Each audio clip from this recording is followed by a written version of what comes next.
Under the white slopes of Teton, former Navy SEAL Marcus Whitlock heard something no one else believed. It was not a cry for glory, not a call to prove himself again, just a weak bark beneath the snow. There he found Aspen, a German shepherd buried by an avalanche, still breathing, still fighting. But Aspen was not lost by accident, and her loyalty was pulling Marcus toward someone the mountain had not yet given back. At Silver Ridge, clean reports and quiet offices had buried more than snow. And for Marcus, saving one dog would awaken a promise he had carried since the teammate he loved never came home. Stay with this story. Then tell us where you're watching from. And if it touches your heart, please like and subscribe to help us reach 5,000 subscribers and keep these stories alive. Marcus Whitlock lived where winter did not simply arrive. It ruled. It came down from the Teton Range in bright white banners, settled on the shoulders of pines, filled the gullies with silence, and turned every roofline into something carved by patient gods. In the morning, when sunlight struck the snow outside his cabin, the whole world shone with such innocence that a man could almost forget how dangerous beauty could be. Almost. Marcus was 51 years old, broad-shouldered, hard-built, and quiet in the way old mountains were quiet. His body still carried the discipline of years spent as a Navy SEAL, the straight back, the measured steps, the habit of checking exits without thinking. But time had changed him. His brown-gray hair had gone silver at the temples. A short beard, trimmed more by practicality than vanity, framed a face cut with deep lines from sun, snow, and nights without much sleep. He lived alone in a small cabin outside Jackson, Wyoming, close enough to the mountains to hear them groan when the weather shifted. The cabin had a wood stove, a narrow bed, a table scarred by knife marks, and shelves stacked with maps, rope, old radio parts, and cans of coffee strong enough to wake the dead or at least irritate them into sitting up. On the wall by the door hung a compass. It had belonged to Daniel Rourke. Marcus did not look at it every morning. That would have been too honest. But he always knew it was there. Daniel had been his closest friend in the service, the kind of man who could joke in miserable weather, curse a broken radio into working again, and make younger men believe fear was only another piece of equipment they had to carry. Years ago, in a faraway place Marcus rarely named even in his own thoughts, an ambush had taken Daniel and left Marcus with the kind of wounds no one saluted. People used soft words for what came after: trauma, adjustment, episodes, triggers. Marcus preferred not to name it unless he had to. Names gave things shape, and some shapes were easier to live with when left in the dark. He was not dangerous. He was not broken beyond use. He paid his bills, fixed his roof, showed up on time, and did not scare tourists unless they ignored avalanche ropes. But a loud blast, metal striking metal, or wind slamming a loose shutter could tear a hole through the present. For a few seconds, his eyes would see Wyoming, but something deeper would hear another place, another sky, another call he had not answered in time. He hated pity more than he hated winter. Winter, at least, was honest. Silver Ridge Ski Area sat below the eastern shoulders of the Tetons, a bright scatter of lodges, lift towers, and groomed runs beneath cliffs that did not care how much money people paid to pretend mountains were playgrounds. Marcus worked there part-time on patrol and controlled avalanche support. The job gave him things he still trusted: maps, procedure, slope angles, radio checks, rope systems, weather logs. Numbers did not whisper condolences. Snowpack did not ask him how he was feeling. A cornice either held or it did not. That morning, Silver Ridge gleamed beneath a clear, cold sky. Tourists in colorful jackets moved near the lower lifts, like confetti dropped on a cathedral floor. Above them, the patrol crew gathered at the access route to the east slope, where controlled avalanche work had been scheduled before public opening. Marcus stood apart from the group, wearing his olive-drab combat shirt under a charcoal patrol jacket, the camouflage sleeves visible when he adjusted his gloves. A blue ice rope hung coiled at his hip. The rope looked almost ceremonial against the dark fabric, like a thin river from some old myth tied to a man who had forgotten how to pray. Whitlock. Marcus turned. Grady Voss, Silver Ridge's safety supervisor, stood near the snow machine with a clipboard tucked under one arm. He was 48, lean in the careful way of a man who liked appearing capable more than being tested. His black jacket bore the Silver Ridge logo so cleanly it looked newer than the mountain itself. His dark hair, salted at the sides, was combed back beneath a helmet. He had a polite mouth and eyes that measured liability. "You clear on today's line?" Grady asked. Marcus looked at the slope, not the clipboard. "East shoulder. 3 charges. Release path marked. No entry below the red flags." Grady's smile was thin. "Good. Let's keep it textbook." Marcus did not answer. He had never trusted men who said textbook as if books could stop snow. The team moved into position. Radios crackled. The air smelled of cold metal, pine resin, and the faint chemical bite of explosives handled by men pretending not to respect them. Marcus checked the line again. He checked the flags. He checked the wind. Then he checked himself. Feet under him. Gloves on. Radio left shoulder. Blue rope at hip. Wyoming. Not there. Here. The first controlled blast rolled across the slope. The sound struck him in the chest. Snow leapt from the mountain in a white breath, a great sheet breaking loose and folding downward with terrible grace. It moved like something alive, like an ancient beast turning in its sleep. Powder rose in a plume, glowing in the sun. The valley swallowed the echo, then gave it back softer, as if the mountains were discussing what had just happened among themselves. Marcus froze for half a second. Half a second was enough for his body to remember too much. His hand clenched around the strap of his gear. His jaw locked. Beneath the clean Wyoming air, another scent tried to rise in his mind, hot and impossible. He forced it down. 5 colors. Orange jacket on Lewis from patrol, red warning sign, blue rope, gold flash of sunlight on broken snow, pale sky above Teton. He breathed in through his nose, out through his mouth. Here. The second and third charges were completed. The slab released inside the marked zone, just as the plan said it should. Snow thundered down into the closed run and settled in a wide, uneven field. The work was clean, controlled, proper. Grady lowered his binoculars. "All right. We're done. Pull back and log it." The crew began gathering equipment. Then Marcus heard it, a sound so small it almost had no right to exist beneath all that snow. A bark, not sharp, not strong. A thin, muffled thread of sound rising from the newly fallen slope near a cluster of half-buried young trees. Marcus turned his head. The wind moved across the powder. Nothing. He held up one hand. Lewis, a younger patroller with red cheeks and a nervous respect for Marcus, paused. "You hear something?" Marcus listened. Grady snapped his clipboard shut. What now? There it was again. A bark, weak, desperate, swallowed almost immediately by snow. Marcus stepped toward the release zone. Grady's voice hardened.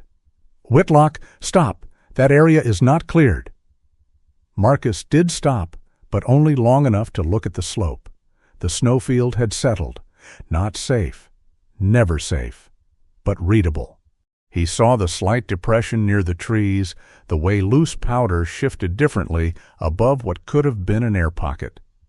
"I heard a dog," Marcus said. One of the patrollers frowned. "A dog? Up here?" "Wind through rock," Grady said, "or your radio kicking feedback." Marcus did not look at him. "Radio's off." Grady came closer, boots squeaking on packed snow. "We are not sending people into an unstable field because you heard something." The words were reasonable. The tone was not. Marcus stared at the depression in the snow. Somewhere under that whiteness, if he was right, something living was spending its last strength on sound. He thought of Daniel's compass hanging by the cabin door. He thought of all the things men told themselves when walking away was easier. Then he unclipped the hand shovel from his pack. "Mark my line," he said to Lewis. Grady stepped in front of him. "That is not your call." Marcus finally looked at him. His voice stayed low. "Then make it yours." For a moment the whole slope seemed to hold its breath. Lewis shifted awkwardly. Another patroller looked down at his boots. Grady's jaw tightened. He was calculating, Marcus could see it. Calculating the risk, the witnesses, the report. 2 minutes, Grady said. On rope, no deeper. Marcus clipped in before Grady finished speaking. He moved carefully, placing each step where the surface held. The younger trees rattled in the wind like bones in a cup. That thought came and went. He did not keep it. He reached the depression, dropped to one knee, and dug. Snow resisted like packed flour and ice. He carved downward with short, controlled movements, listening between each scrape. The bark came again, closer now, more breath than voice. "Easy," Marcus murmured, though he did not know whether he was speaking to the buried animal or to himself. "I'm here." His shovel struck something softer than ice. Fur. He dug with gloved hands then, clearing around a narrow pocket. A black and tan muzzle appeared first, dusted white. Then one amber eye opened, bright with terror and stubborn life. "Dog!" Lewis called from behind him. "He found a dog!" "She," Marcus said automatically, though he had no idea why. The German shepherd was wedged beneath a crust of snow near the roots of the small trees. She was young, maybe 3, thin beneath her thick coat, her black saddle fur clumped with ice, golden flanks trembling. A pale streak of fur ran crookedly down her forehead like a little lightning mark. One ear stood high, the other bent slightly at the tip, giving her a strangely fierce, unfinished look. She did not snap when Marcus reached in. She only watched him with a focus that made his throat tighten. "Easy, girl." He cleared her shoulders. Her body shook violently, but her eyes stayed on his face. There was no collar, only a torn strip of blue fabric caught near her neck, stiff with frost. Marcus brushed snow away from it. 3 letters remained in faded thread. Asp. Not a name exactly. A fragment of one, a broken beginning. "Aspen?" he said softly. The shepherd blinked. "Well," he muttered, "that's more agreement than I get from most people." The line was not funny enough to deserve laughter, but Lewis gave a shaky chuckle from behind him. Even Marcus felt the corner of his mouth move, just a little. It surprised him. The dog, apparently unimpressed by his wit, tried to stand and immediately collapsed against his arm. "All right," Marcus said. "No heroics. That's my department, and I'm terrible at it." He wrapped her in his emergency thermal blanket and lifted her carefully. She was lighter than she should have been. Too light. A working shepherd ought to have felt like muscle and will. This one felt like will carrying a body that had nearly given up. As Marcus brought her back across the rope line, the crew gathered close. Someone found a scanner in the patrol medical kit and passed it over her shoulders. No chip. "No collar either," Lewis said.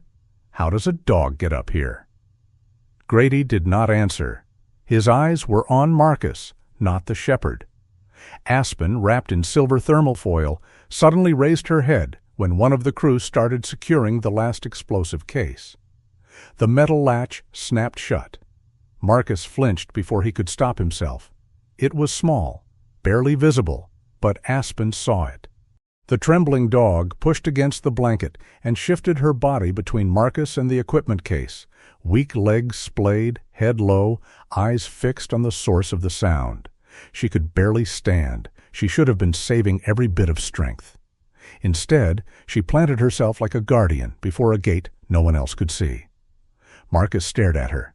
For one strange second, the mountain seemed less cold. Grady broke it. "Get that animal off the slope. We need to close the log." Marcus lifted Aspen again, but this time she turned her head and pressed her nose briefly against his jacket. The gesture was small, almost accidental, yet it landed somewhere beneath his ribs. By late afternoon, the sun had lowered behind a veil of pale cloud, and the warmth had gone out of Silver Ridge. The tourists had begun arriving in greater numbers near the lower lodge, laughing over hot chocolate, adjusting helmets, complaining about rental boots. Above them, in the patrol operations room, the air was tighter. Aspen lay on a folded blanket near the heater, exhausted but awake. A portable scanner had confirmed again that she carried no chip. Marcus had given her water in small amounts, and she had accepted it with grave dignity, as if hydration were a treaty between nations. Grady stood at the front of the room with his clipboard. He did not shout. Shouting would have made him look emotional. Grady preferred the clean cruelty of calm language. "For the record," he said, "today's incident involved an unauthorized deviation from post-detonation withdrawal procedure." Marcus stood near the wall, arms folded. His olive combat shirt sleeves were visible beneath his open patrol jacket, camouflage against the sterile white light of the room. Lewis looked uncomfortable.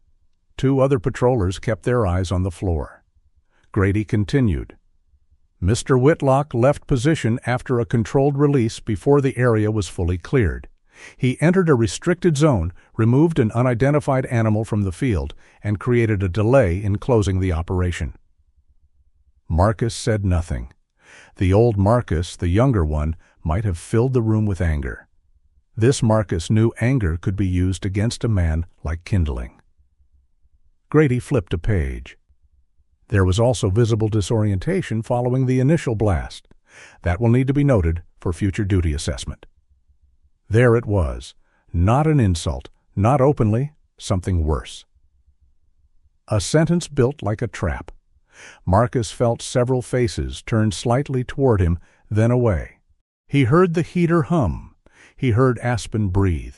He heard, far beyond the walls, the mountain settling under its new weight of snow.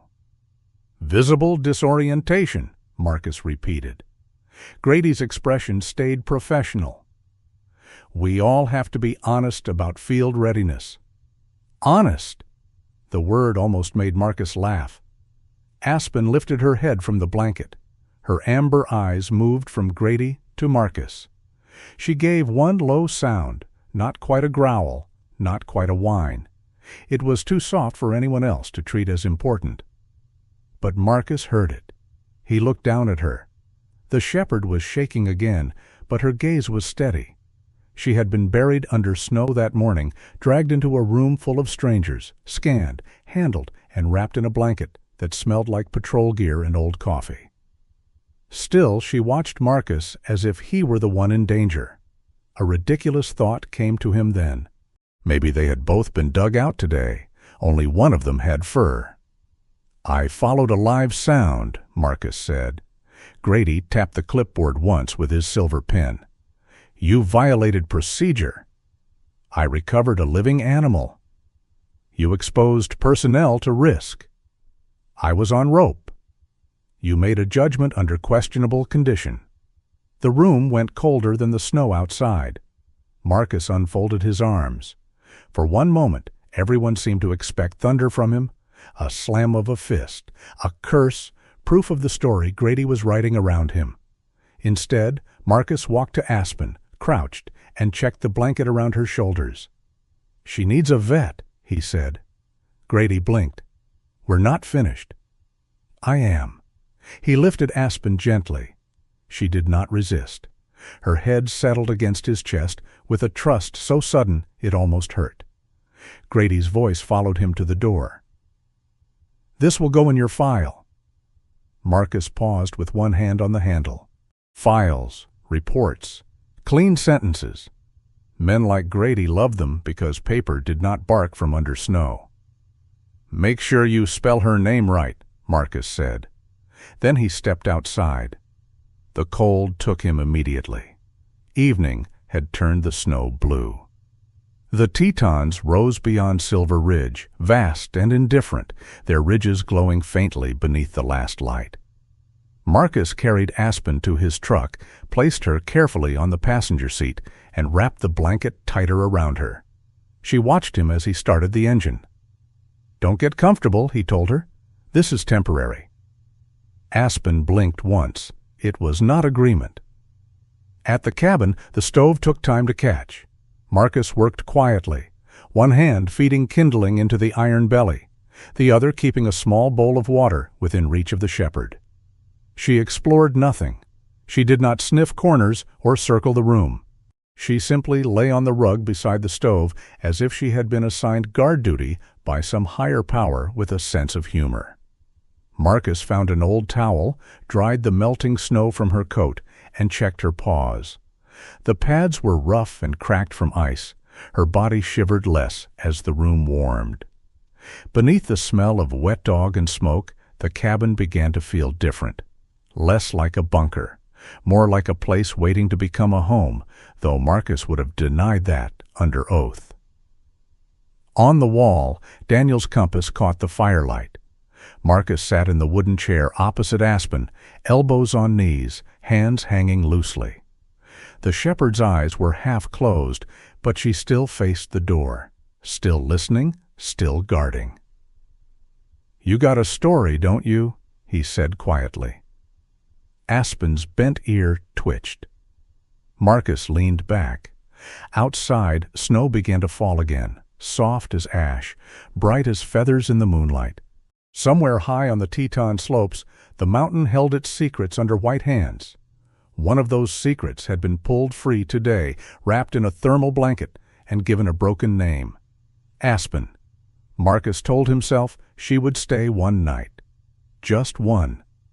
But when the fire settled and the cabin filled with the slow rhythm of another living creature breathing, Marcus Whitlock understood something he did not want to admit. The silence had changed.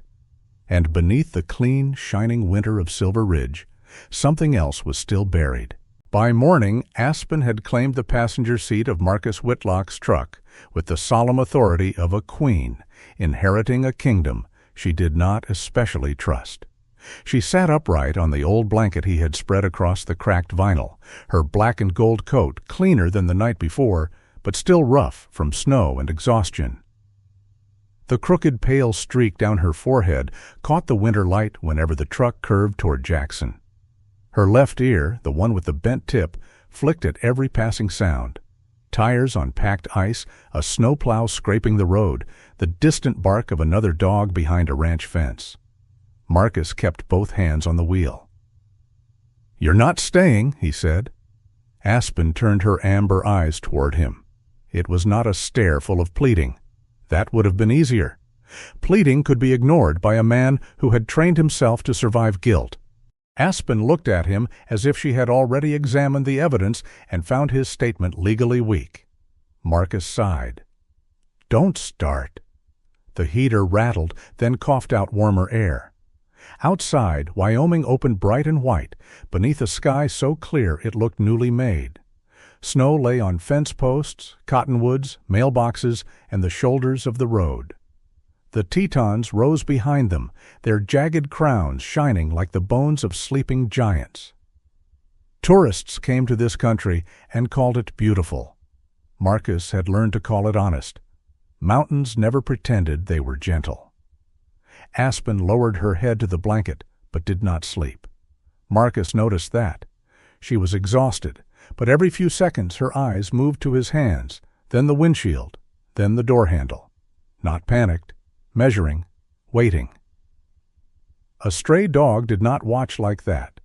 The clinic sat on the edge of Jackson in a low cedar building with blue trim and a wooden sign shaped like a paw print. Someone had cleared the walkway well enough for clients, but the parking lot still held ridges of old snow the color of dirty sugar. Marcus parked near the side entrance, away from the busier front door. Aspen did not want to leave the truck at first.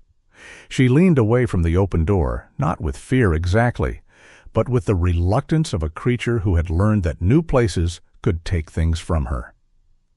Marcus stood beside the truck and waited. He did not tug the leash.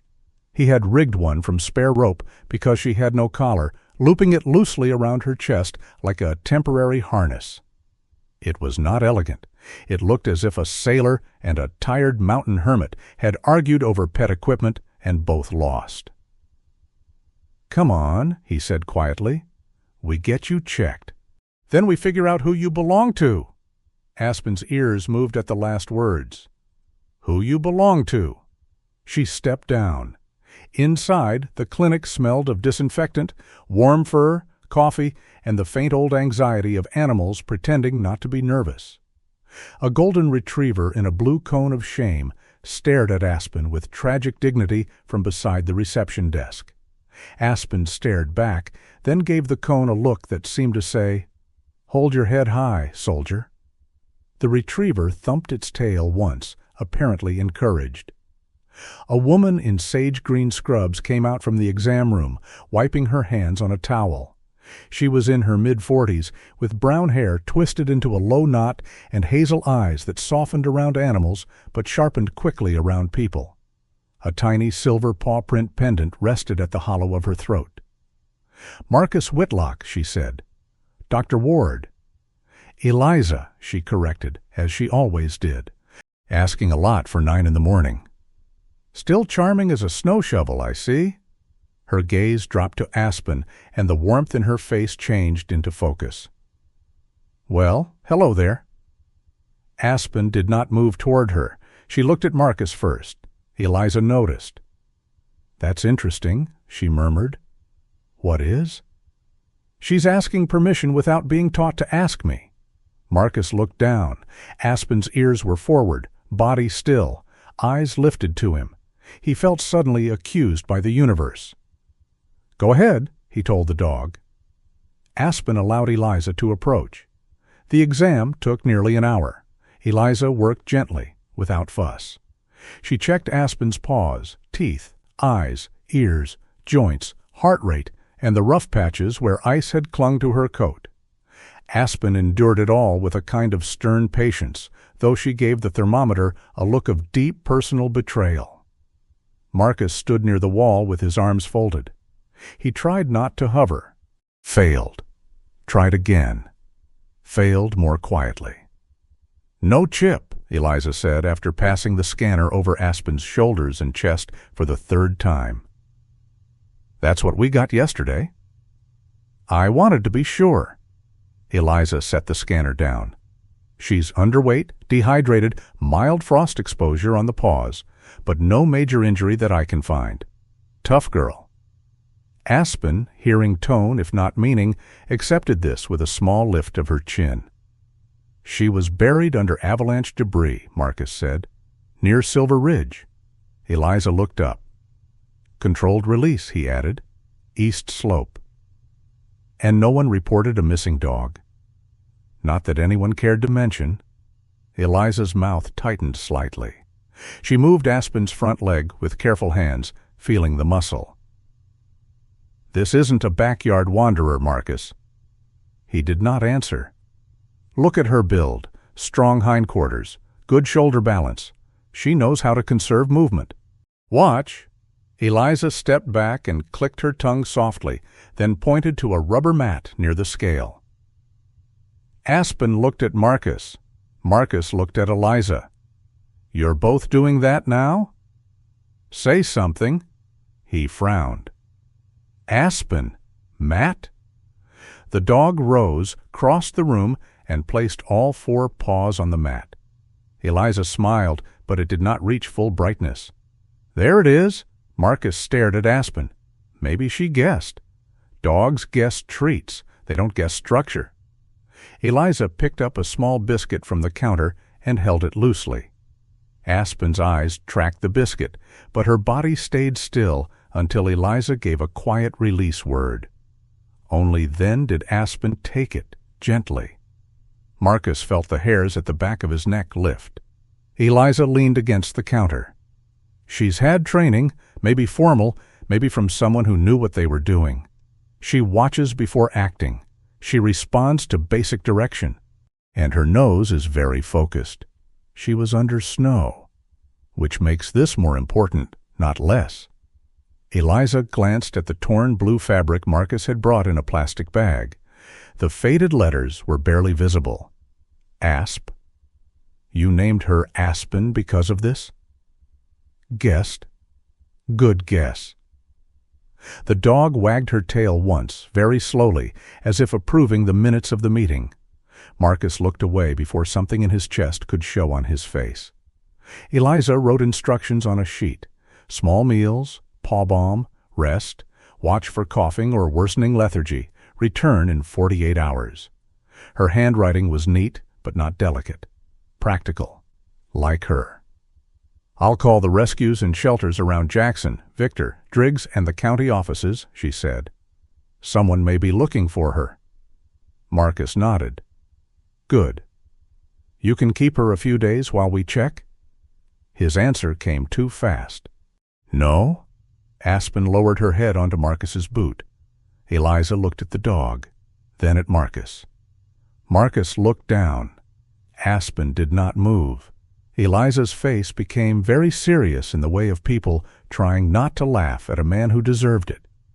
She appears to have submitted a counter-argument. I don't have a setup for a dog.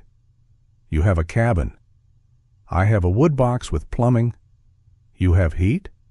Yes. Food? For me? That's debatable, but we'll solve the dog part first. Marcus rubbed his forehead. Eliza? She shouldn't go to a kennel today. Not after yesterday. She's bonded enough to you to stay calm. That matters. Eliza's voice softened, not into pity, but into plain truth. And whether you like it or not, you heard her when no one else did. Marcus disliked how close that came to the center of things. He looked down at Aspen again. The shepherd's eyes were half closed, her head heavy on his boot. Not claiming him, not begging, resting. A creature who had spent her last strength barking under snow had decided, for reasons known only to dogs and old gods, that Marcus's boot was safe ground. I'm not good at taking care of things, he said. Eliza capped her pen. She seems to have voted otherwise. Marcus took the instruction sheet and the paw balm without replying. But he also bought a bag of dog food, a proper harness, a stainless steel bowl, and a ridiculous squeaky moose. Eliza added to the counter with an innocent expression. No, Marcus said, it's good for stress. For the dog? Eliza smiled. Sure. The moose came home with them. By late morning, Marcus was back at Silver Ridge to complete the incident paperwork Grady had insisted on. He had planned to leave Aspen at the cabin. Aspen had disagreed by planting herself in front of the door with the quiet moral force of a church bell. So now she sat beside him in the truck again, wearing the new harness, the torn blue fabric secured carefully in his jacket pocket. Temporary, Marcus reminded her. Aspen sneezed on the dashboard. Silver Ridge was busy by the time they arrived. The lower lodge glittered with icicles and cheerful lies. Children were absent from this story's path, but adults behaved childishly enough to fill the space, arguing over boots, taking pictures of lattes, waving ski poles as if summoning weather spirits. Beyond the laughter and music, the east slope stood roped off, clean and white, and too quiet. Marcus parked behind patrol operations. He meant to go inside alone. Aspen let him get 10 steps. Then she pulled. Not hard at first, just enough to turn her body toward the access road behind the maintenance yard. No, Marcus said. Aspen pulled again. Her ears were locked forward. Her nose worked in short, sharp bursts. The playfulness, if she had ever owned any, vanished from her body. She was no longer a tired rescue dog in a new harness.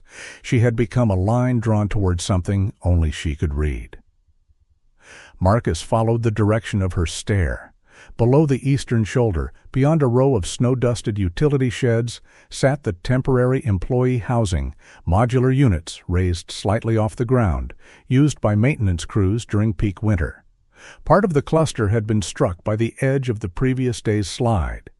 Snow had piled against one side, swallowing windows and half of a service walkway. Red flags marked the perimeter.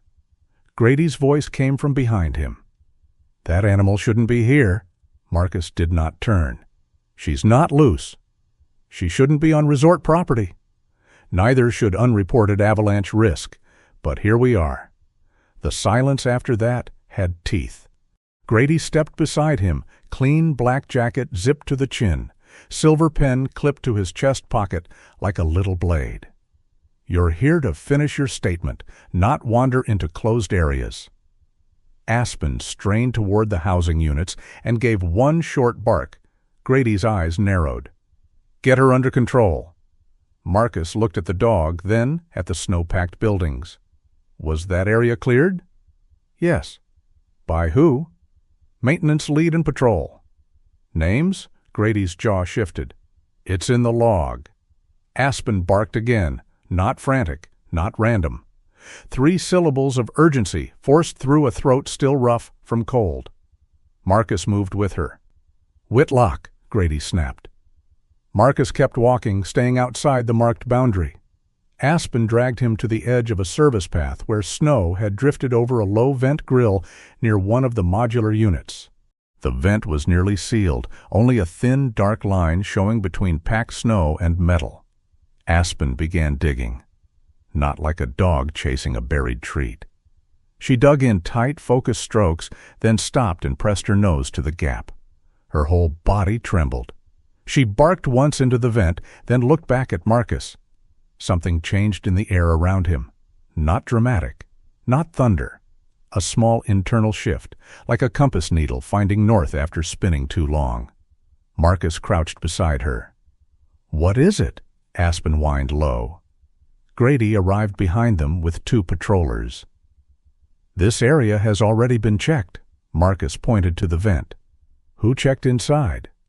"The units were logged as empty before the release." "Before or after?" Grady's smile came back, thin as ice.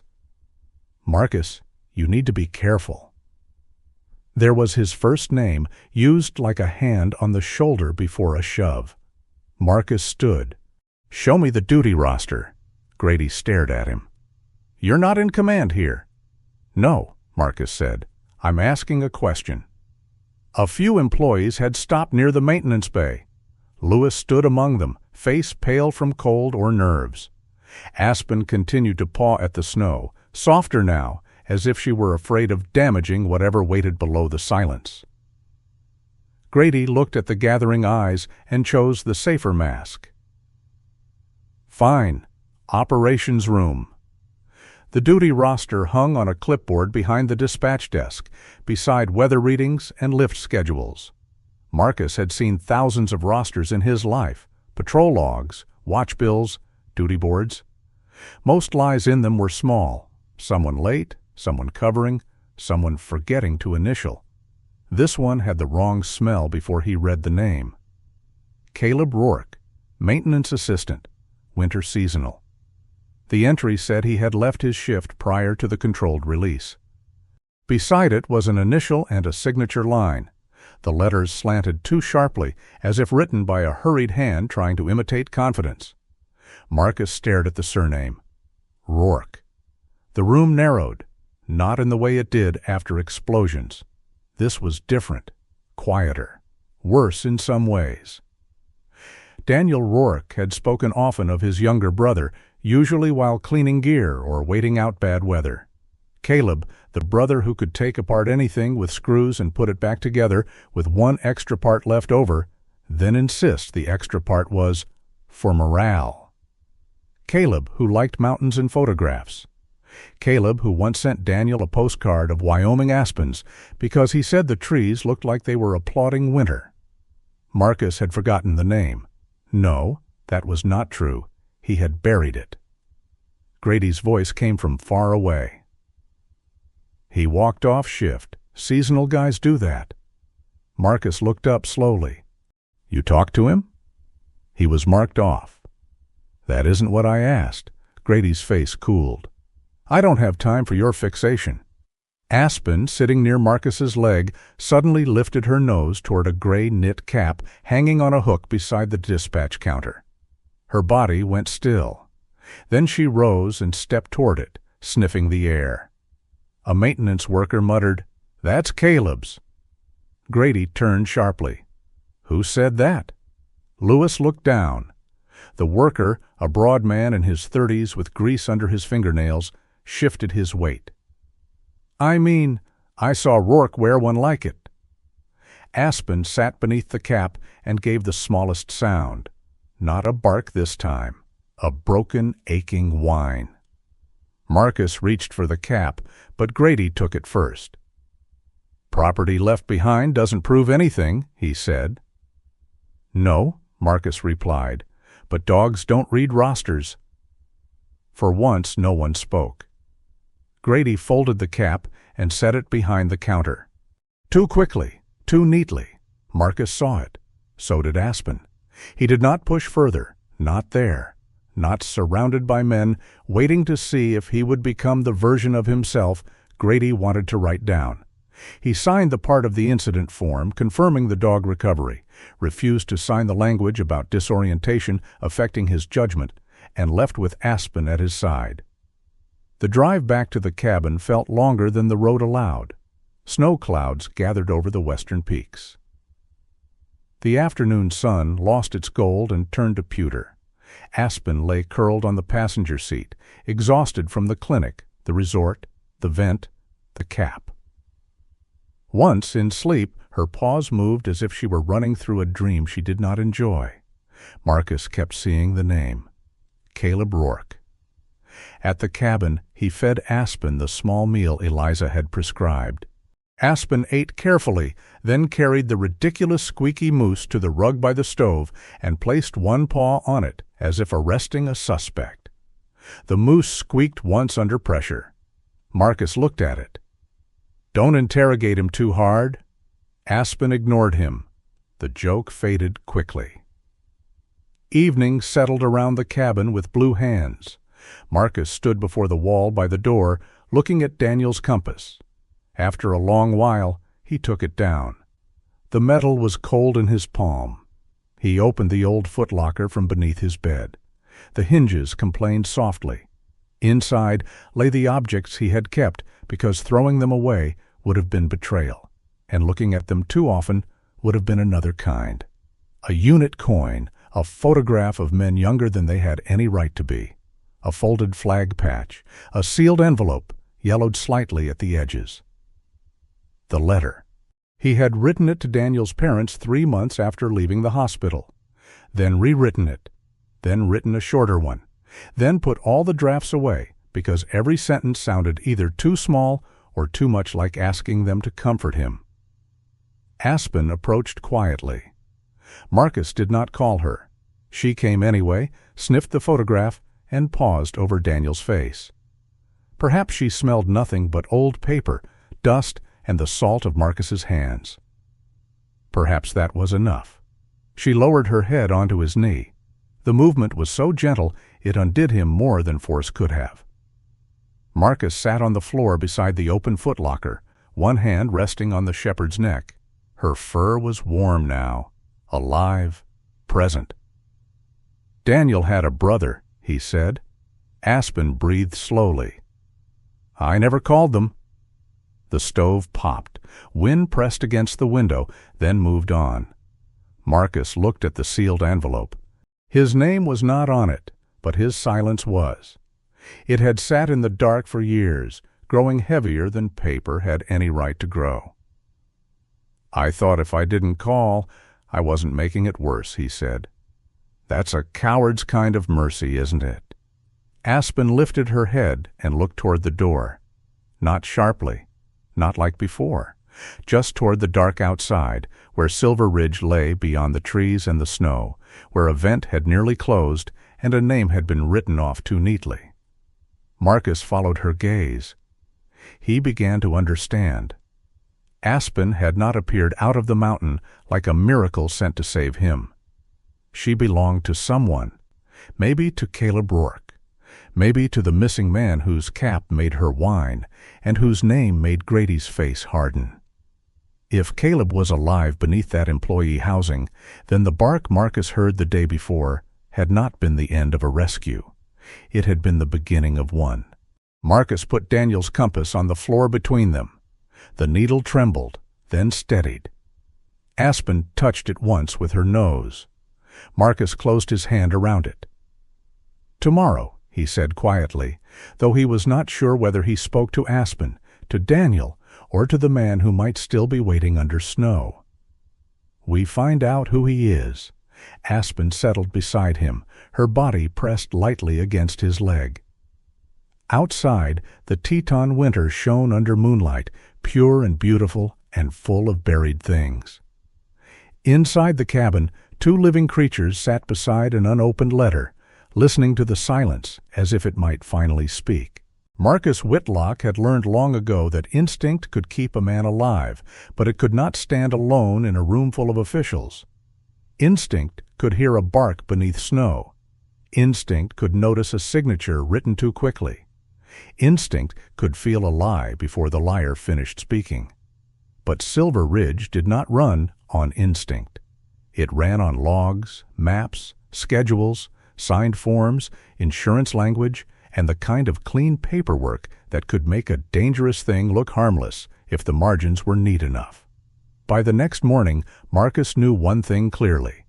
If he walked into the resort again with only Aspen's behavior and his own suspicion, Grady Voss would bury him under procedure before the mountain buried anyone else under snow.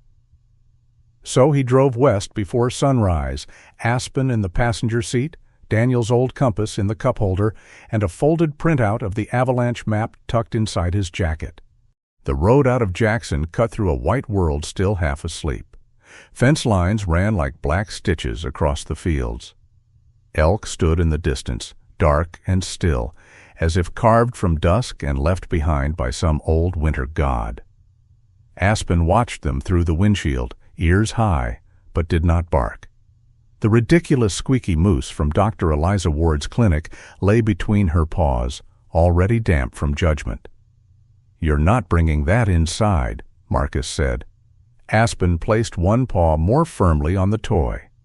"Fine, but if it squeaks during a professional conversation, that's on you." Nora Bellamy lived and worked out of a converted surveyor's cabin north of town, where the road narrowed and the pines pressed close. The place looked less like an office than a weather-beaten outpost for someone negotiating a private treaty with the mountains. A small orange windsock snapped beside a shed. Snow stakes lined the clearing. A metal weather station turned slowly on a pole, clicking as the wind worried it. Nora opened the door before Marcus knocked twice. She was in her early 40s, tall enough to look most men level in the eye, with gray-green eyes behind clear-framed glasses and ash-blonde hair pulled into a low knot. She wore a dark teal shell jacket over a fleece vest, and there was a pencil tucked behind one ear, like a weapon she trusted more than most people.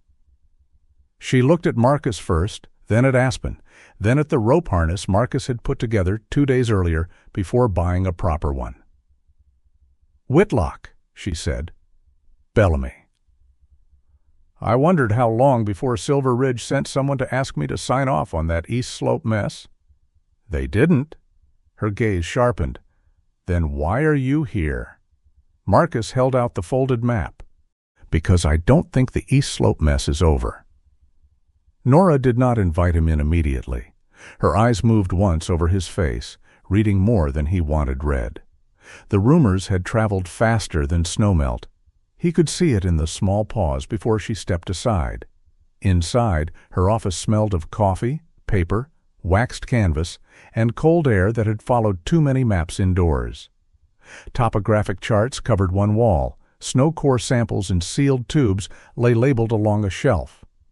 A work table stood beneath the window, crowded with notebooks, field instruments, a laptop, and a mug that said, "Trust the slope, not the meeting." Aspen entered after Marcus and stopped just inside the door. She did not explore. She scanned the room, found the corner with the clearest view of the entrance, and sat. Nora noticed that too. Your dog? No. Aspen looked at him. Marcus sighed. Temporary. Nora's mouth moved as if she almost smiled, then decided against giving him the comfort. People always say that right before buying better dog food. She was pulled out of the release zone yesterday. I heard. Nora turned toward the table. I also heard you left position after detonation, created a delay, and made Grady Voss use the phrase field readiness 3 times in one afternoon. That's nearly a poem for him. I heard a bark. And you went in. I was on rope. That wasn't my question. Marcus held her gaze. Yes? Nora studied him for another moment, weighing the answer. Then she took the map from his hand and spread it across the table. The atmosphere changed.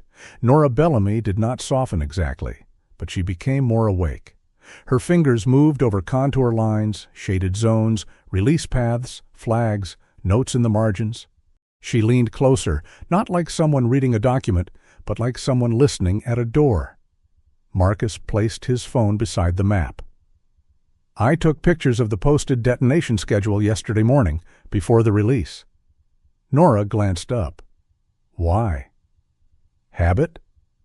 Good habit. She zoomed in on the photo, then compared it to the printed map. For a while, the only sounds were the wind outside, the faint hum of the laptop, and Aspen breathing beside the door. Nora's pencil came out from behind her ear. She tapped a narrow shoulder of terrain east of the temporary employee housing. This is wrong. Marcus said nothing. Nora pulled another map from a flat file drawer, older, creased, marked in orange and black. This is the 2022 slope model before the new expansion survey. She placed it beside the Silver Ridge version. See this roll here? Small convexity, but it feeds into the service corridor below. Under the wrong conditions, a release doesn't just drop into the marked chute, it can fan. Marcus leaned over the table. Toward the housing. Toward the housing, Nora confirmed. Not full force necessarily, but enough to bury vents, block exits, damage utilities. Yesterday's report showed low secondary risk. Nora gave a humorless laugh. Yesterday's report is wearing makeup. Aspen's paw pressed down on the squeaky moose. The toy gave a faint, tragic squeak. Nora looked down. Marcus closed his eyes. That's classified. The first real smile touched Nora's mouth, brief as sunlight on ice. Then it vanished. She tapped the newer map again. This boundary was softened. Whoever redrew this wanted the east shoulder to look cleaner than it is. Could it be error? Everything can be error. Once? Nora's voice cooled. Twice is laziness. 3 times is a signature looking for a hiding place. Marcus felt something inside him tighten, not from surprise, but from recognition. Men lied differently in different worlds, but the structure was the same. You changed a line. You moved a date. You called danger acceptable. You waited for the quiet to do the rest. I need to know if someone could still be under the employee housing, he said. Nora did not answer quickly. That made him trust her more. She walked to the window and looked toward the mountains, though Silver Ridge was hidden beyond folds of timber and white ground. If someone was in a surface unit when the slide hit, unlikely after this long. Marcus's jaw set. But, she continued, if there's a subgrade utility space or a mechanical crawl bay with an air pocket, different conversation. Depends on ventilation, temperature, access to supplies, structural damage. There is a vent. Aspen keeps going to it. Nora turned back to him. Then we don't guess from here. They did not go to Silver Ridge like heroes. Nora would not allow that kind of stupidity, which Marcus found both irritating and reassuring. She loaded binoculars, a slope meter, a compact rangefinder, a probe, 2 laminated maps, and a small orange field notebook into a pack. Marcus added rope, a radio, and Aspen's lead. Nora looked at the rope at his hip, the same blue ice line he always carried, and said nothing. Some people asked about a man's habits. Some people knew a habit was often a scar that had learned useful work. They drove separately to a service overlook above the eastern boundary of the resort, outside the main access gate.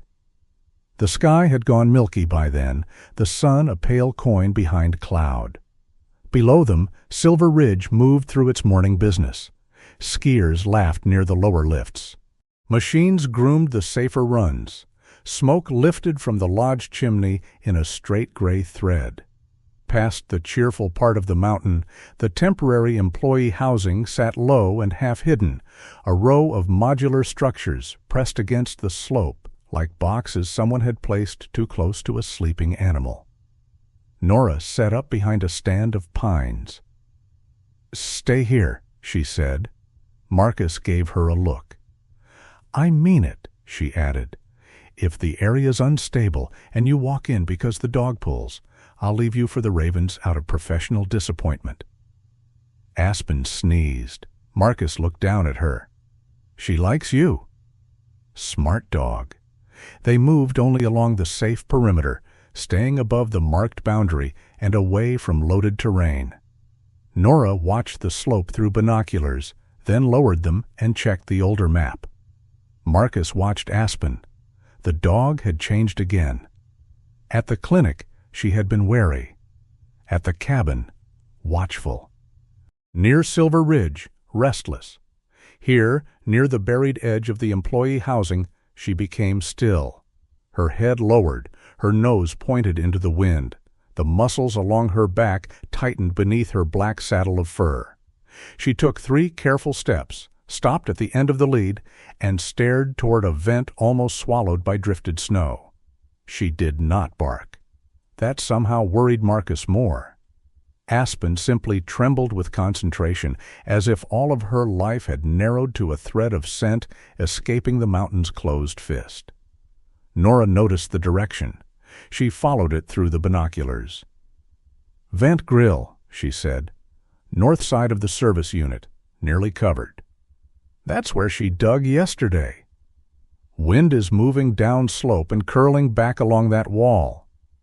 Nora licked a gloved finger and lifted it, then crouched to study the snow surface. "If there's an opening under there, scent could pool and push out in pulses. Humans miss it. Dogs don't." She reacted to a cap in dispatch, too. "Whose?" "Caleb Rourke's." Nora lowered the binoculars slowly. "The missing maintenance guy?" Marcus looked at her. "You knew?" "I heard a seasonal walked off shift before the release. That's the story. Around here, stories from resorts arrive already wearing their Sunday clothes." Nora looked back toward the housing. "Rourke, any relation to Daniel Rourke?" The name moved through the cold air between them. Marcus did not ask how she knew Daniel's name. In Wyoming, grief sometimes traveled farther than gossip. Or perhaps Marcus had spoken once, years ago, in a moment he did not remember. "His brother," Marcus said. "Maybe." Nora nodded once. She did not offer comfort. She gave him something better. She returned to the evidence. "There," she pointed with her pencil toward the slope below. "See those flags?" Marcus looked. Red markers stood along the edge of the slide boundary. At first glance, they seemed ordinary. Official? Final. Nora pulled out the older map and aligned it with the terrain. "They're off?" "How much?" "Maybe 12 feet, maybe 15. Marcus stared at the flags. 12 feet, 15 feet. On a flat road, it was nothing. A truck length, a few long strides. A distance a man could cross while deciding whether to answer a phone. On a mountain, 15 feet could change the story entirely. A vent marked outside danger became a vent inside danger. A structure logged as cleared became a structure half buried. A missing man became an employee who had left shift. Nora's pencil pressed into the map hard enough to bend. That wasn't wind. Marcus felt the cold settle behind his ribs. Below them, Aspen gave one low whine, not loud, not dramatic, just a sound pulled from somewhere deep in her chest. Marcus crouched beside her. "You know this place?" Aspen did not look at him. Her eyes stayed on the vent. For the first time since finding the name Caleb Rourke, Marcus allowed himself to think the possibility in full. If Caleb was alive, he was waiting under a building everyone had agreed was empty.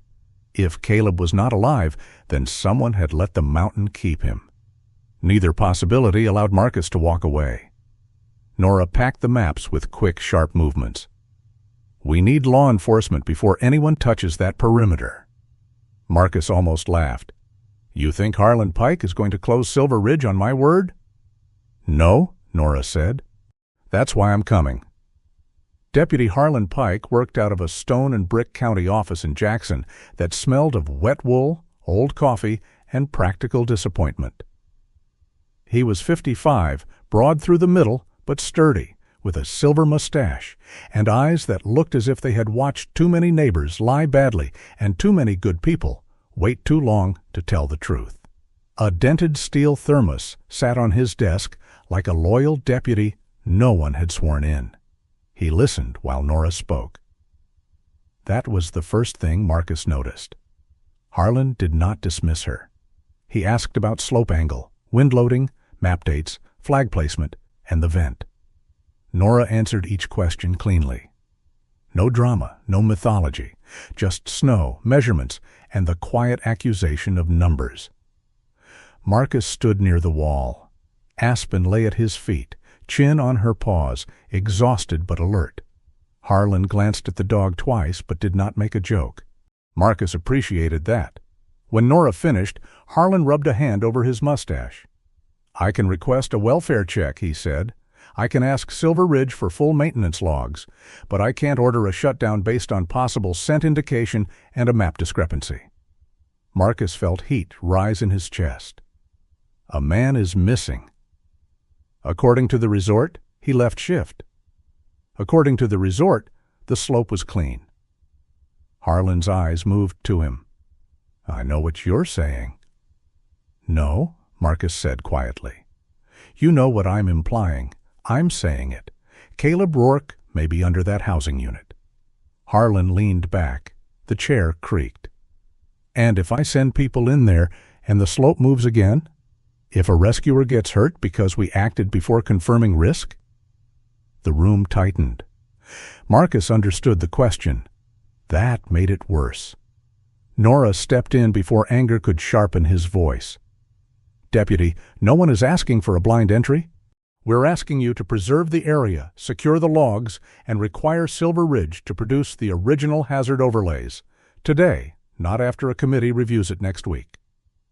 Harlan looked toward the window where snow had begun falling lightly over the street. "Silver Ridge feeds half this county in winter."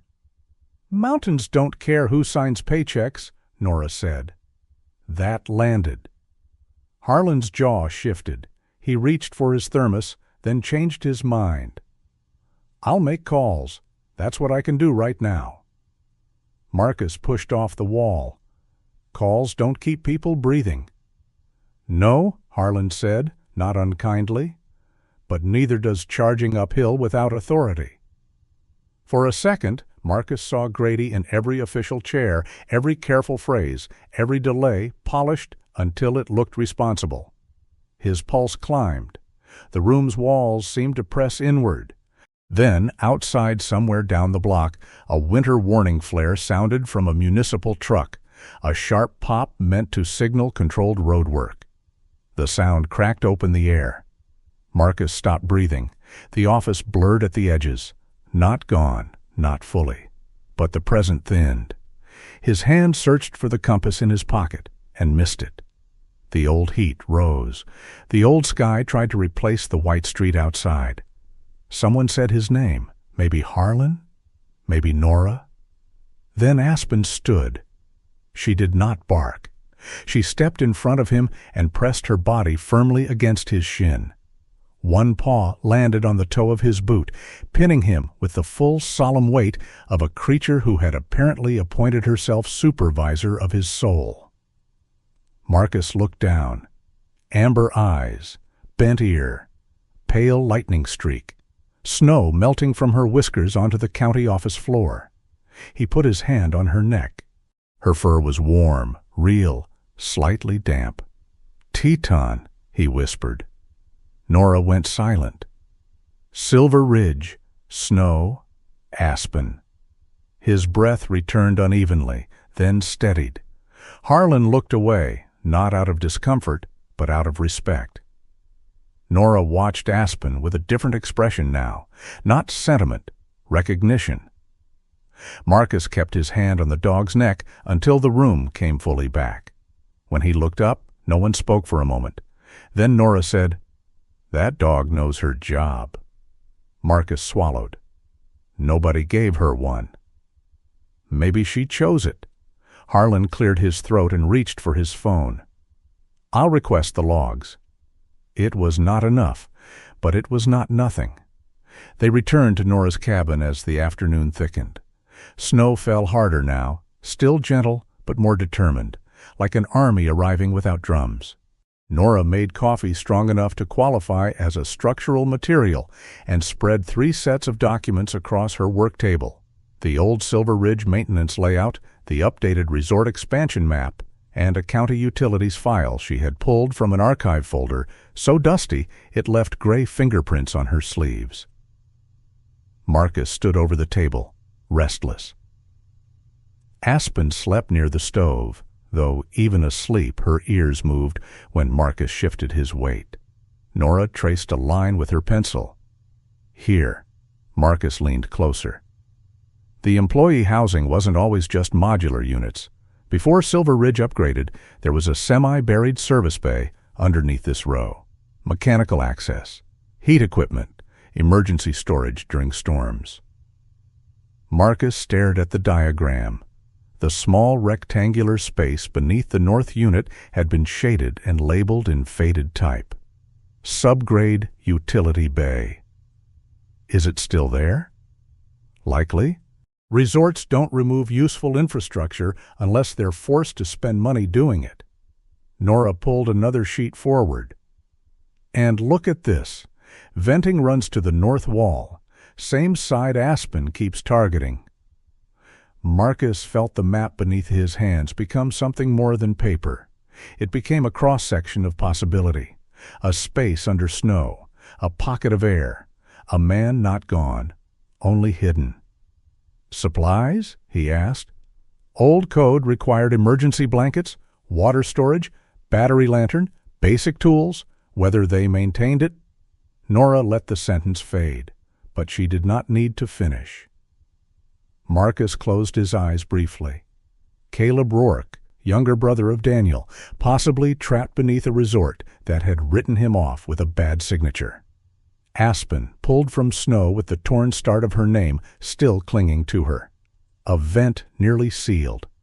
Flags moved just far enough to make danger someone else's problem. Nora looked toward the window. Beyond the glass, the Tetons had begun to vanish behind a gathering wall of cloud.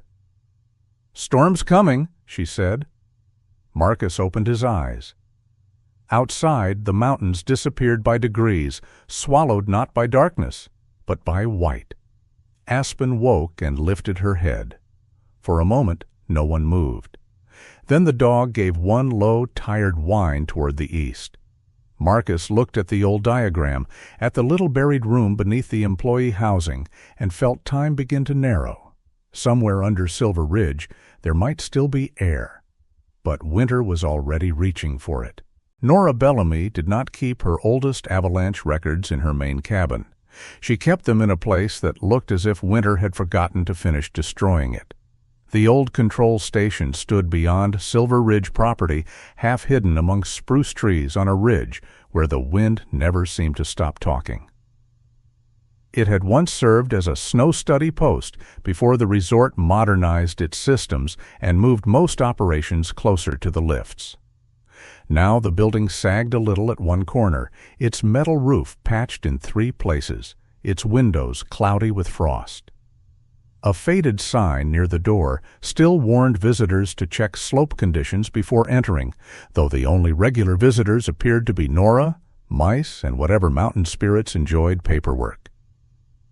Marcus parked beside Nora's truck just after noon. Aspen hopped down carefully, stronger than she had been 2 days ago, but still leaned beneath her thick black and gold coat. Her paws pressed into the snow with quiet purpose.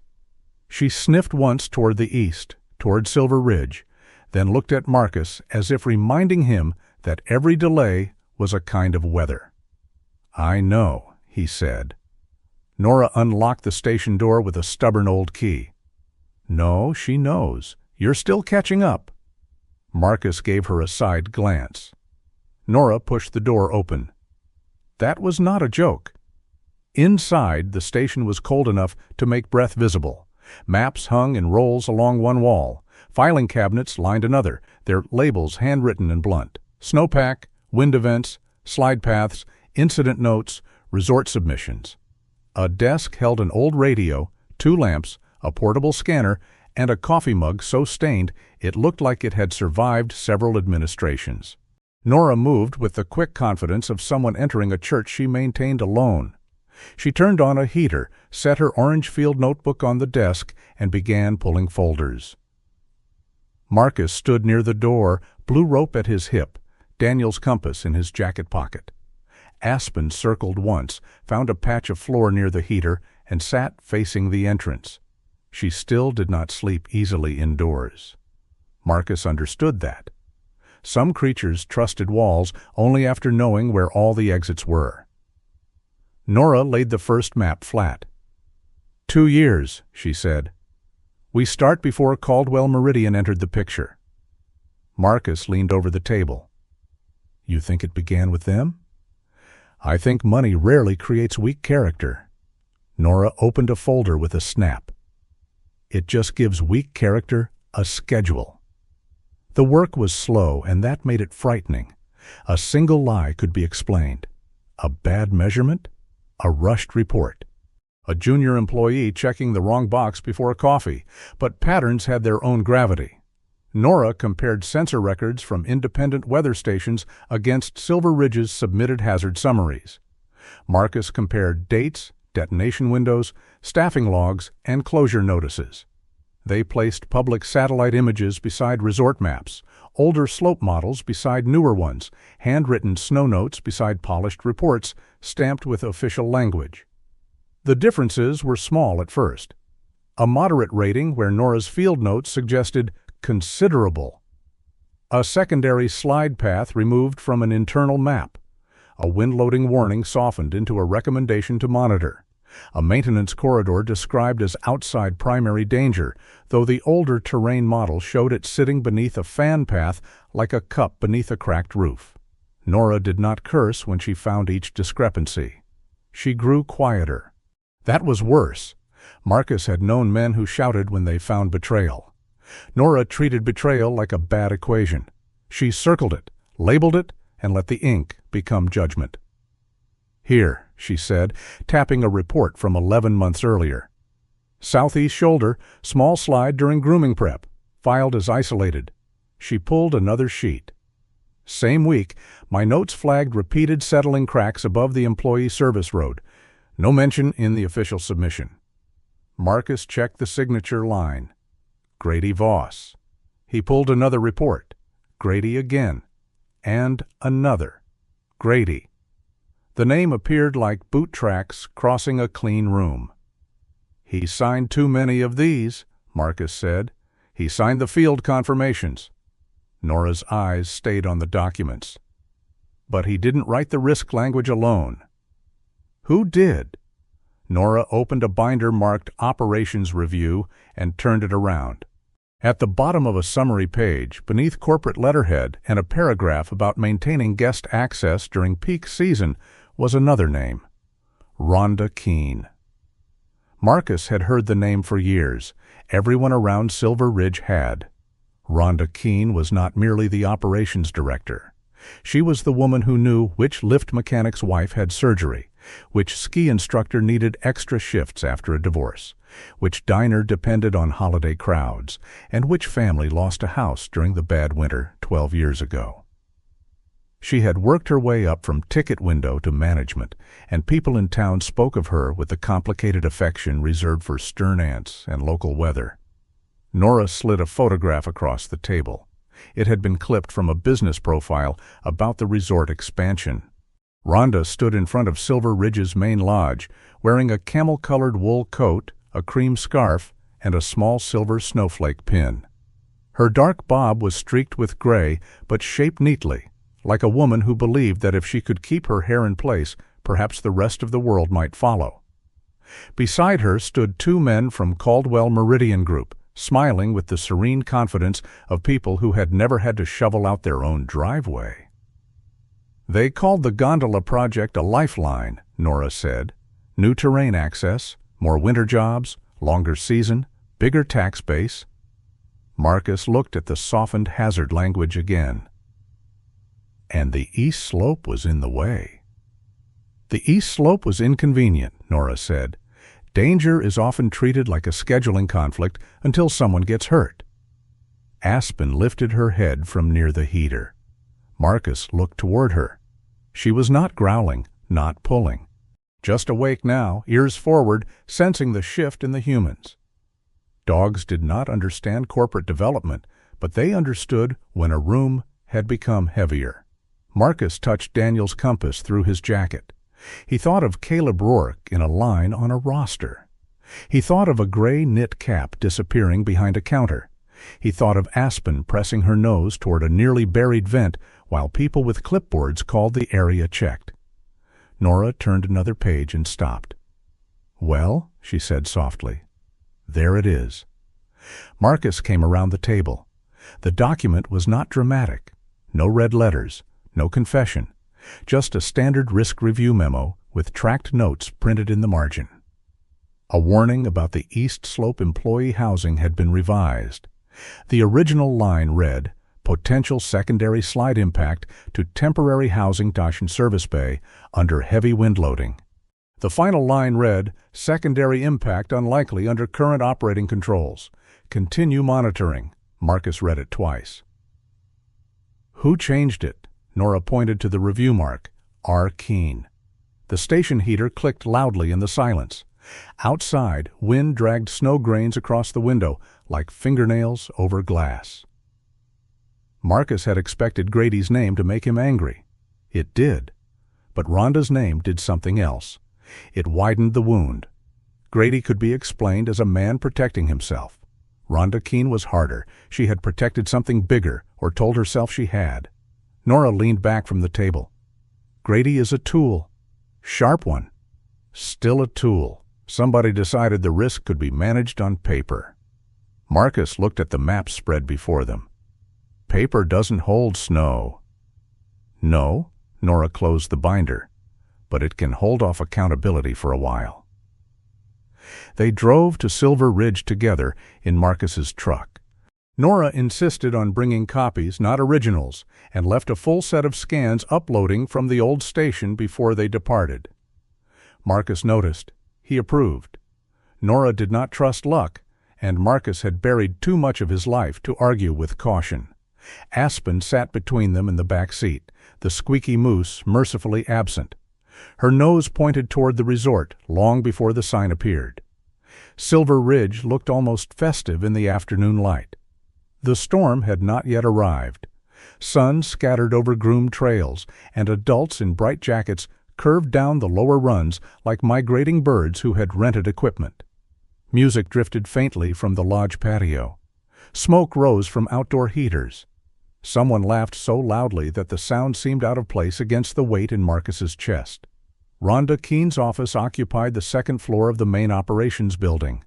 It had large windows facing the mountain, a long desk of pale wood, framed photographs of Silver Ridge through different decades, and a shelf of awards polished to a shine. A silver snowflake pin rested at Rhonda's collar, exactly as in the photograph. Rhonda herself stood when they entered. She was 58, composed, with a tired elegance that did not look fragile. Her hair was cut cleanly at her jaw. Her eyes, light brown and alert, moved from Marcus to Nora to Aspen in one practiced sweep. She had the manner of a woman who had solved 1,000 daily problems and had begun to mistake survival for innocence. "Marcus," she said. "Nora, I wasn't aware we had a meeting." "We don't," Nora replied. Rhonda's gaze returned to Marcus. "Then this must be urgent." Marcus did not sit. "Caleb Rourke." A shadow crossed Rhonda's face, small, fast, but there. "What about him?" "He didn't leave shift. Our records indicate he signed out before the release." "Your records indicate a lot." Rhonda's mouth tightened. "Careful." Marcus glanced through the window. Below, skiers moved across the snow, unaware that their bright little holiday world rested on reports that had been taught to whisper. "I am being careful.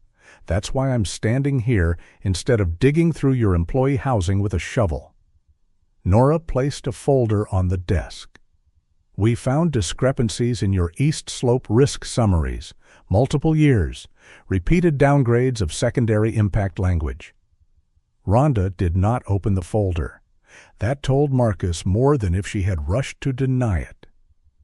"The expansion review required many adjustments," Rhonda said. "Terrain modeling is not static." "No," Nora said, "but gravity usually is." Rhonda's eyes cooled. "I respect your work, Nora. I also know you have disagreed with Silver Ridge's growth plans for years." "I disagree with bad snow science. The gondola just happens to be standing on it." Marcus saw Rhonda absorb the blow without flinching. She was not Grady. She would not panic quickly. Her armor was not arrogance. It was responsibility hardened over time until it no longer knew when to bend. "Caleb Rourke was a seasonal maintenance employee," Rhonda said. "New, unsettled. His schedule was irregular." "Was he unreliable?" Marcus asked. "I said irregular? You said enough to make him sound disposable?" The word landed heavily. Rhonda looked away first, toward the window. For a moment, the office held two worlds at once, the bright resort outside, alive with motion, and the still room inside, where a missing man was being weighed against payroll, investment, and reputation.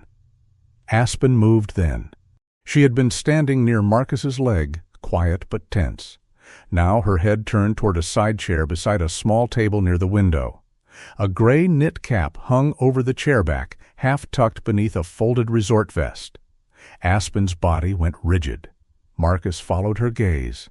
The cap, not just any cap, the same color, same worn ribbing, same faint oil stain near the edge that he had seen in dispatch before Grady moved it. Aspen stepped toward it and gave a low, broken whine. Rhonda's hand closed around the edge of her desk. Marcus looked at her. "Where did that come from?" Rhonda's answer arrived a second too late. "Lost and found." Nobody keeps lost and found in the operations director's office. "It was brought here because it belonged to Caleb." Rhonda did not speak. Aspen reached the chair and pressed her nose into the cap. She did not bark. She did not perform some grand miracle for the room. She simply breathed in and stood there, trembling, a dog holding the last known proof of her person in the middle of a polished office. That broke something, not in Rhonda, not fully, but in the air. Nora's voice was quieter now. "Rhonda, if he's under that housing, every hour matters." Rhonda's face changed then, not into guilt exactly, but into fear that had been dressed as management for too long. "You don't understand this town," she said. Marcus did not move. Rhonda looked from him to Nora, then out the window. "When the Old North lift failed, we lost 28 winter positions, 28 families. The diner cut shifts. The repair shop almost closed.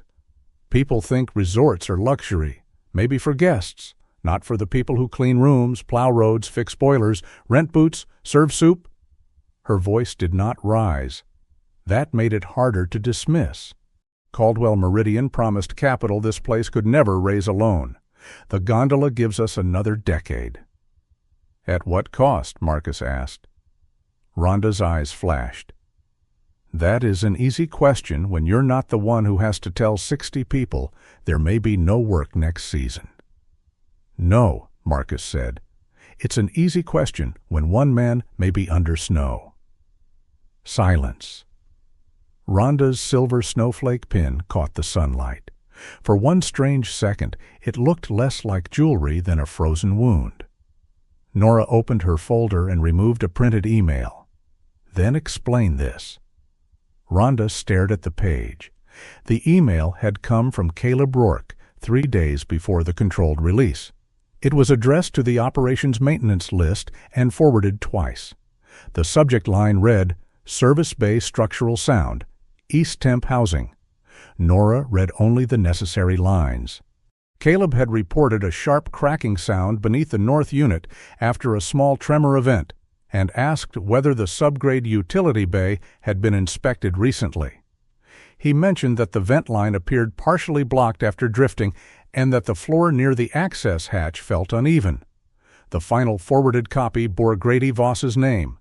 Below it was a status note added by Rhonda Keene. "Hold for post-peak review. Insufficient basis for emergency closure at this time." Marcus felt the room tilt, though his feet remained still. 3 days. Caleb had spoken 3 days before disappearing beneath the very place he warned them about. Rhonda sat down slowly. Aspen rested her chin on the gray cap. No one asked her to. No one needed to. Rhonda looked at the dog, and for the first time, her professional composure failed to cover the human being underneath. "I didn't think," she began. Marcus's voice was low. "That's the problem." Rhonda closed her eyes briefly. When she opened them, they were wet but not weak.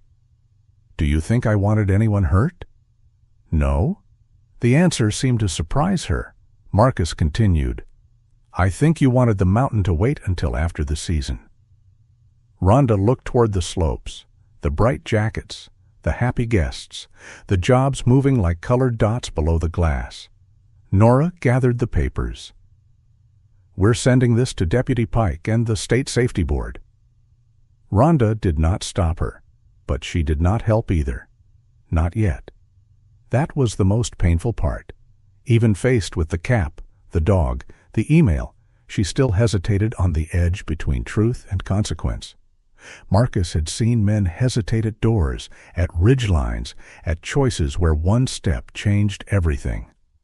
Rhonda stood at such a place now, but hers was carpeted, heated, and had a view. Grady appeared in the doorway as they were leaving. His eyes went first to the folder in Nora's hand, then to the cap under Aspen's chin, then to Rhonda's face. "What's going on?" Nora smiled without warmth. "Snow science." Grady looked at Marcus. "You're not authorized to be in this office." Marcus picked up Caleb's cap gently, with 2 fingers, careful not to disturb it more than necessary. Aspen watched every movement. "Neither was that cap," Marcus said. Grady's face hardened. Rhonda said nothing. That silence was no longer neutral. It had shape now. Weight, cost. Outside, the afternoon light had begun to fade behind incoming cloud. The resort still moved, still laughed, still sold cocoa and lift tickets beneath the watching slopes. But to Marcus, every cheerful sound seemed muffled, as if he were already hearing it through snow. He stood for a moment at the glass doors of the operations building. Aspen sat beside him, eyes fixed toward the east slope, toward the temporary housing, toward the place where her person had not come back. Nora joined him, folder tucked under her arm. "If Caleb is alive," Marcus said, "he's a witness." Nora followed his gaze. "Yes?" "And if he isn't?" Nora did not answer at once. Beyond the resort, the mountain vanished halfway into cloud. "If he isn't," she said, "they'll try to turn him into a footnote." Marcus looked down at Aspen. The shepherd did not understand investment promises, seasonal employment, public relations, or the slow cowardice of softened language. She did not know that humans could hide fear inside budgets and call it leadership. She knew only that Caleb's cap still carried his scent. She knew only that he had not returned. Aspen gave one quiet whine toward the east. Marcus put Daniel's compass in his palm and felt the needle tremble. The mountain had kept its silence for 2 years while people taught reports to lie. But a dog had barked, a cap had surfaced, an email had survived, and somewhere beneath all that white, the truth was still waiting to be dug out. By dawn, the storm had stopped waiting at the edge of the mountains. It had begun to breathe. Clouds dragged themselves over the Teton peaks in long gray folds, hiding the summits that had shone like white temples only a day before. The air outside Marcus Whitlock's cabin felt swollen, heavy with snow not yet fallen. Even the pines stood differently, their black-green branches still beneath the weight of what was coming.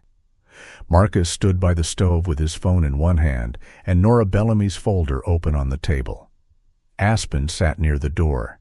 She had eaten, taken her medicine, and submitted to paw balm with the tragic patience of a soldier enduring bureaucracy. But her eyes had not left the east-facing window since sunrise. Every few minutes, her nose lifted, testing the air that slipped under the old door. Marcus watched her. "You feel it too," he said. Aspen's bent ear twitched. His phone buzzed. The message came from Silver Ridge Operations. Access credentials. Suspended pending internal review. Report to admin building at 0900. Marcus read it once, then again. No surprise moved through him, only a clean, cold certainty. Grady had acted. Marcus set the phone on the table. Nora had warned him the night before. Once Grady and Rhonda knew the email existed, Silver Ridge would stop pretending this was about a dog, a missing employee, or a confused veteran. They would turn the whole machine toward containment. Not truth, not rescue. Containment. Aspen rose when Marcus reached for his jacket. "No," he said. "You're staying." Aspen stepped onto his boot. Marcus looked down. That argument worked once. She pressed harder. He sighed, took her harness from the hook, and clipped it on. "Fine, but if you start a legal department, I'm not paying your retainer." The drive to Silver Ridge was quiet. Snow had not begun falling yet, but the sky promised it with the solemn confidence of a judge. Marcus passed the lower lodge where employees were salting walkways and guests gathered under heaters, laughing into paper cups. The resort looked almost normal. That was the cruel magic of places built for comfort. Danger could stand right behind them, wearing a white coat, and people would still ask where to rent better boots.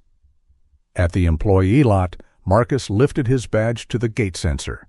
The light flashed red. He held it there another second. Red again. Behind him, Aspen made a low sound. "I know," he said. "Subtle." He parked outside the barrier and walked in through the public path, Aspen at his side. Several staff members looked up as he passed.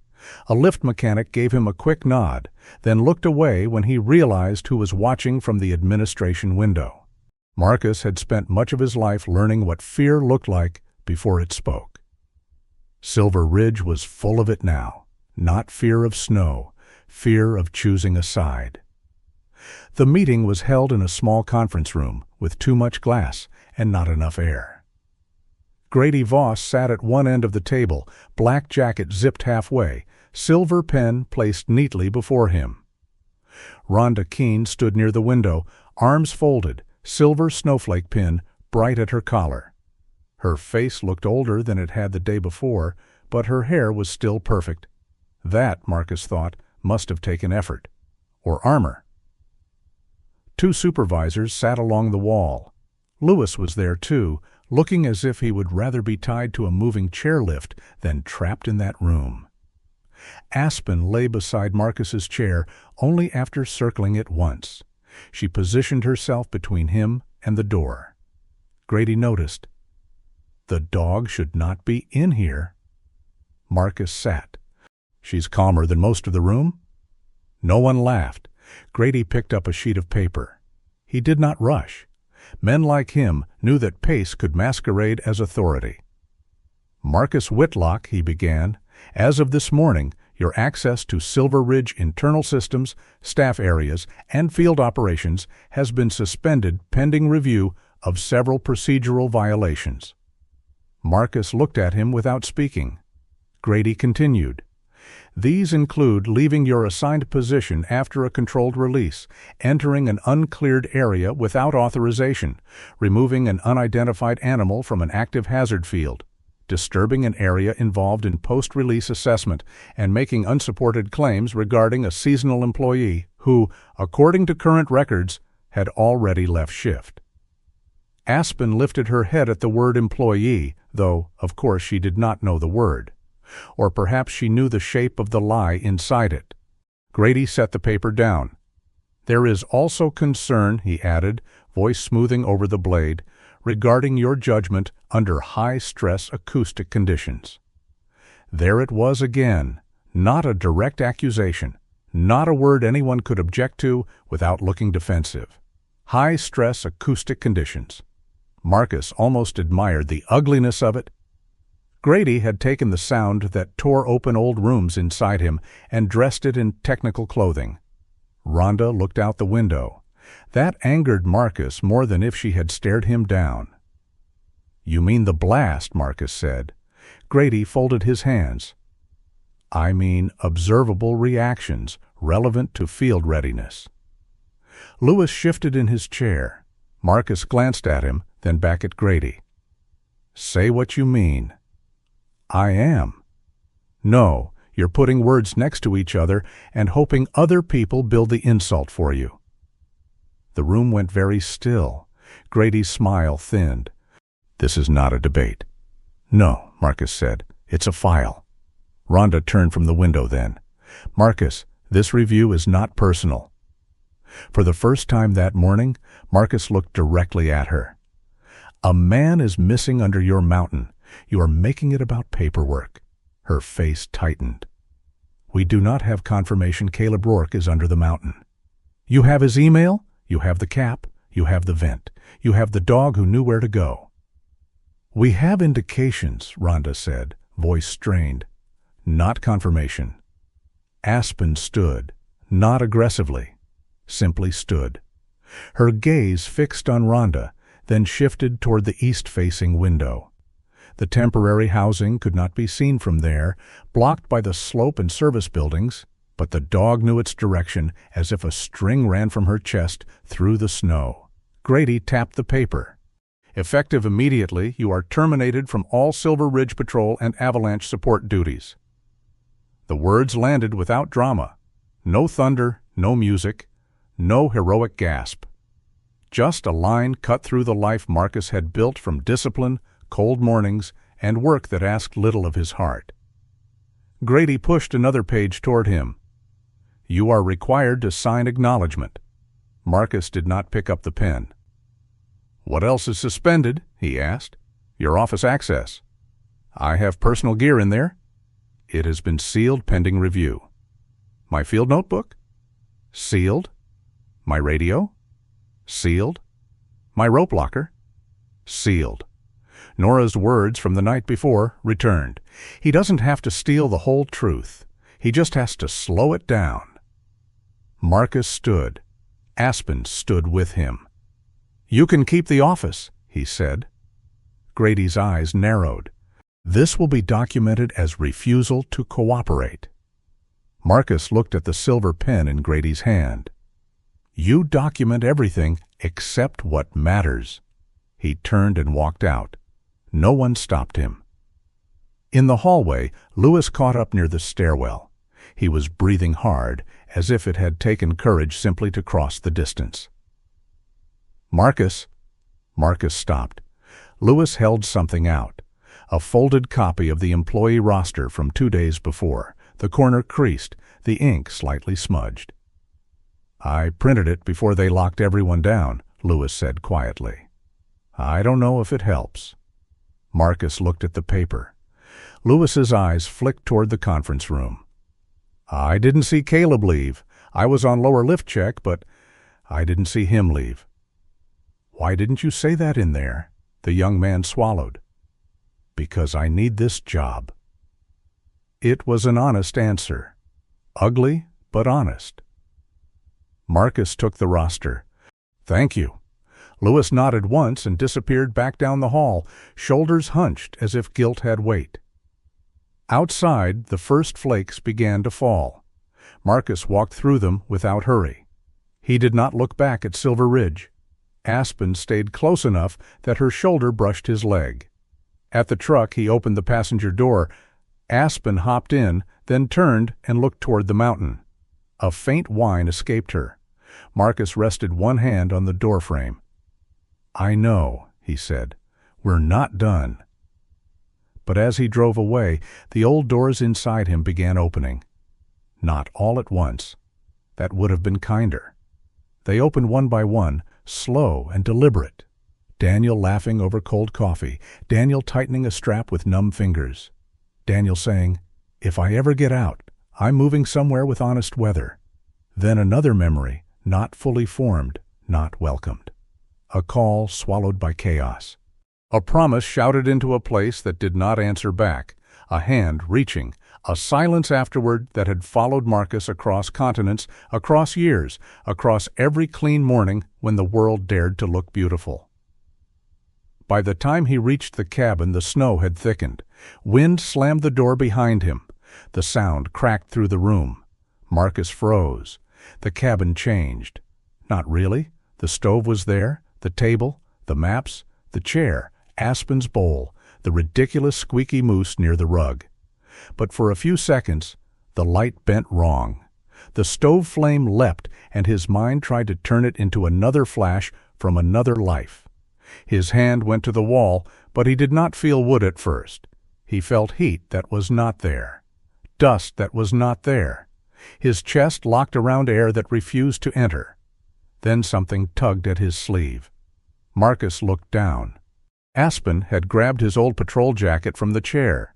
The jacket dragged behind her like the hide of some defeated beast. She halted across the floor, stumbled once over a sleeve, recovered with great dignity, then deposited the jacket at his feet. After that, she sat directly on one sleeve, very serious, very proud, very much in the way. Marcus stared. A sound left him, not a sob, not quite. A rough laugh.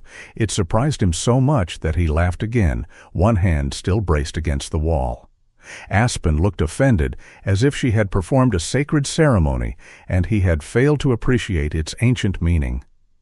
"You think that's funny?" he asked hoarsely. Aspen sneezed.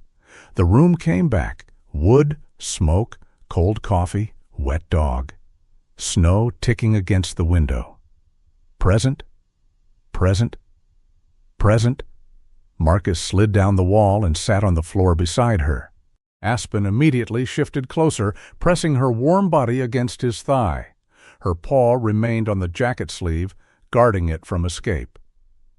"You're a terrible therapist," he said. Aspen's tail moved once. "But effective?"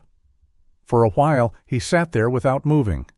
The wind hit the cabin again, softer this time. The world did not split open. Aspen remained solid beside him, a black and gold anchor with a bent ear and no respect for personal space. A truck engine sounded outside an hour later. Aspen rose before Marcus did, ears forward, body tense but not alarmed.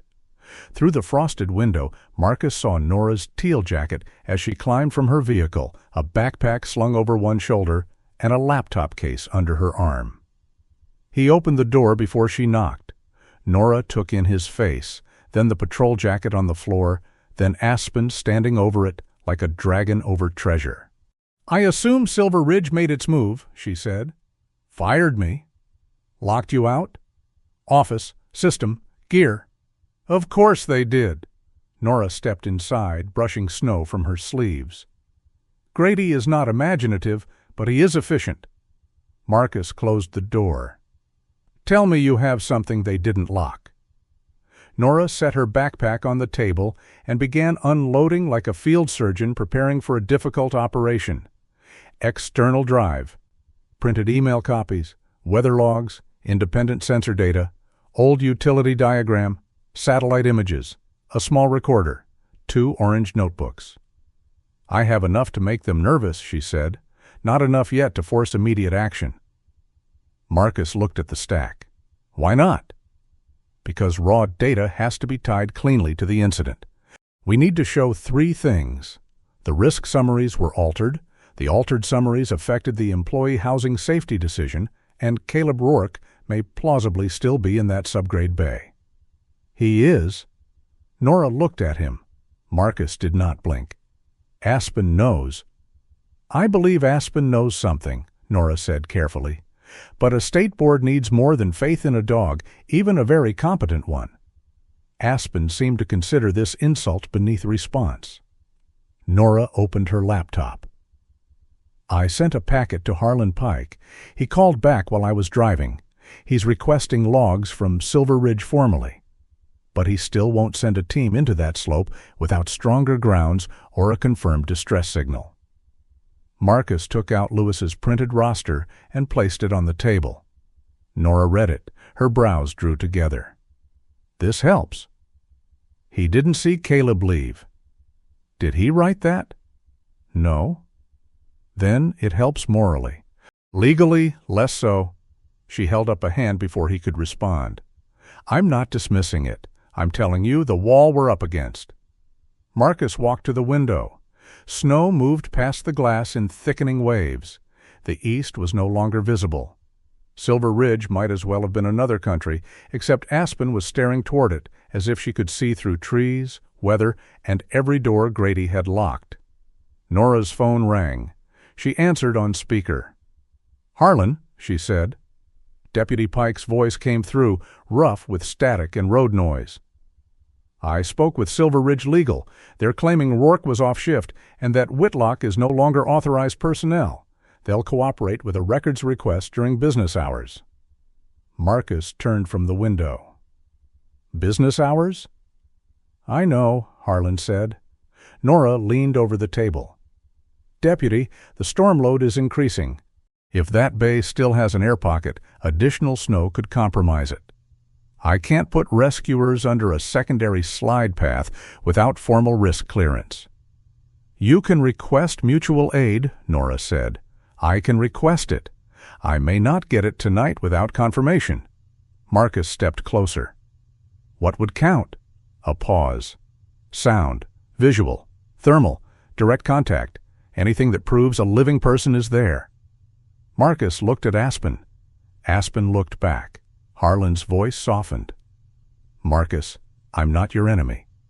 "No," Marcus said, "but you're not in time either." He ended the call before anger could spend itself uselessly. Nora did not scold him. She simply watched the snow. "Storm's accelerating," she said. "How long?" "Hard to say. Hours before travel gets ugly. Less before the east slope gets uglier." Marcus went to the small mudroom by the back door. He needed movement, something practical. He gathered rope, headlamps, gloves, spare batteries, thermal blankets, a compact oxygen bottle from his old emergency kit, and a folding shovel.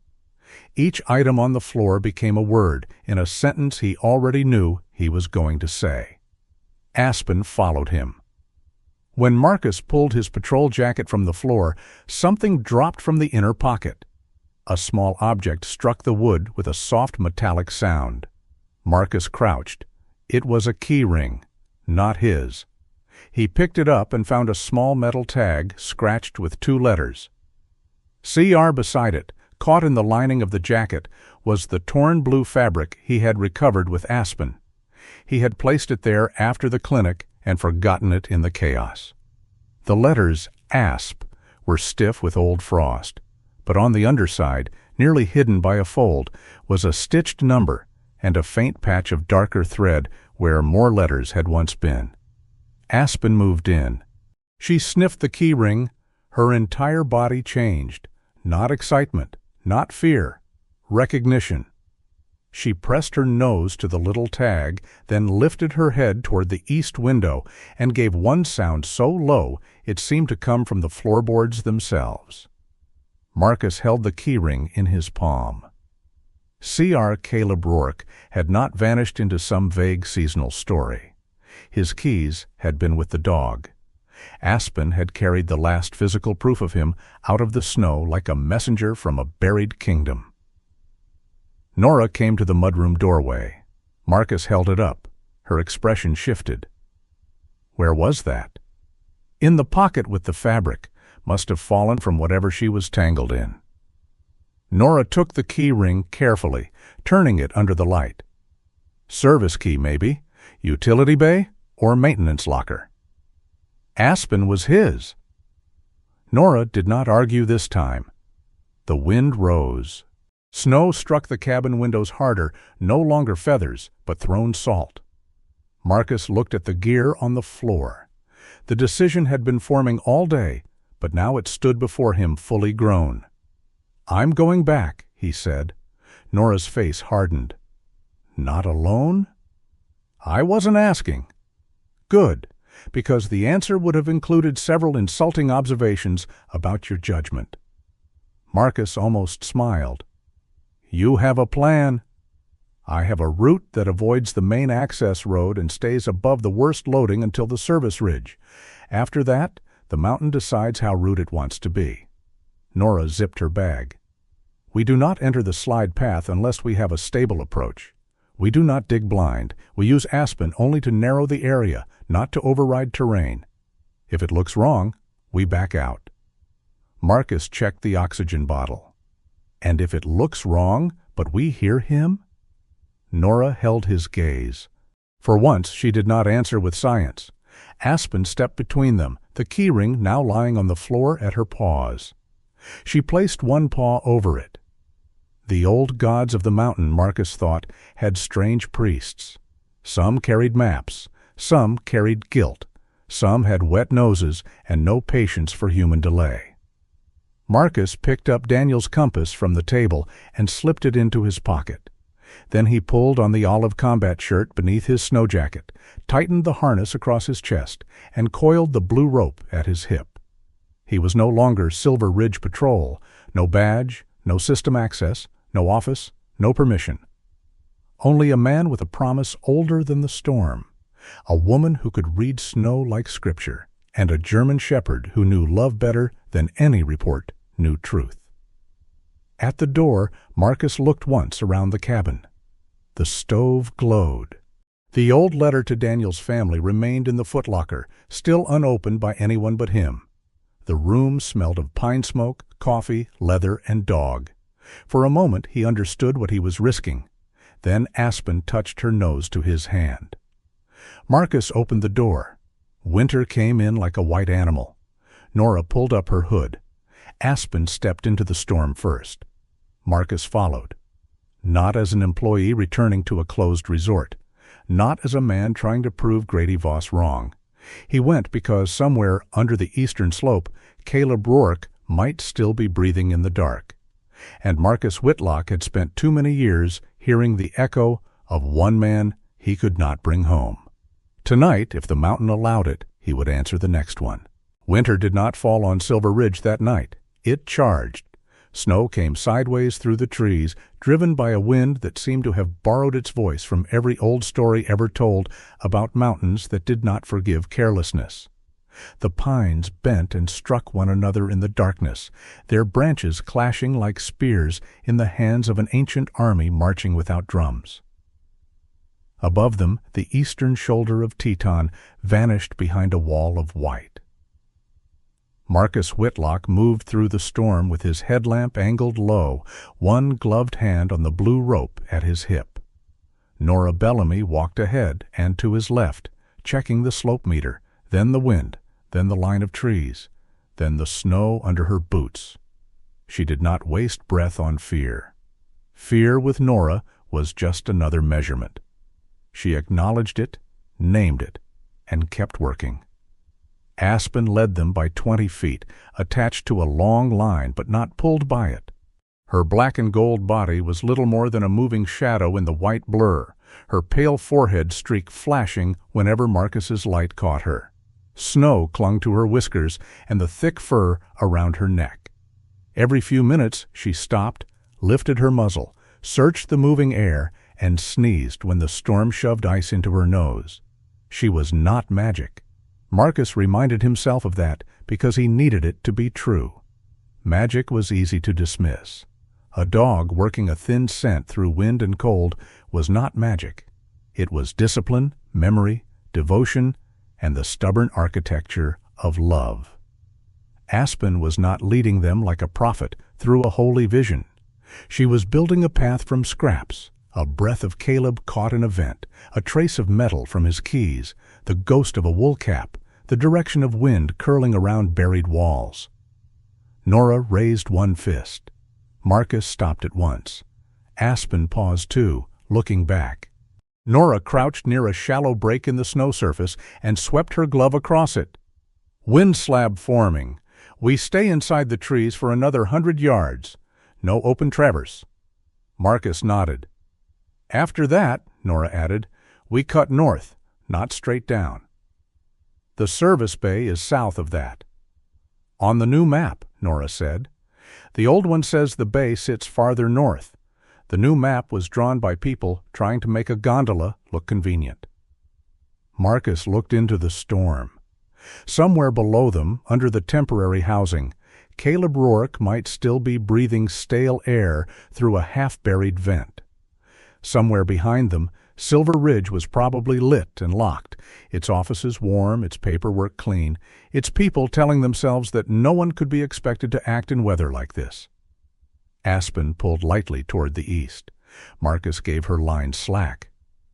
Slow, he murmured. The shepherd's ears flicked. She slowed. They descended through the trees. Each step had to be chosen. The snow was uneven, wind-packed in some places and soft as ash in others. Nora probed ahead when the ground dipped. Marcus marked their return line with small reflective tags tied low on branches. If the storm erased their tracks, they would still have a way back, provided the trees stood where they were told. Mountains, Marcus had learned, accepted human planning with polite indifference. His pack rode heavy against his shoulders, folding shovel, thermal blankets, compact oxygen bottle, spare gloves, headlamp batteries, radio, heat packs, small first aid kit. The gear did not comfort him. It simply gave his hands jobs. And tonight his hands needed jobs. Because when the wind struck from the side and made the pines crack, his body kept trying to listen for older sounds beneath it. He pushed forward.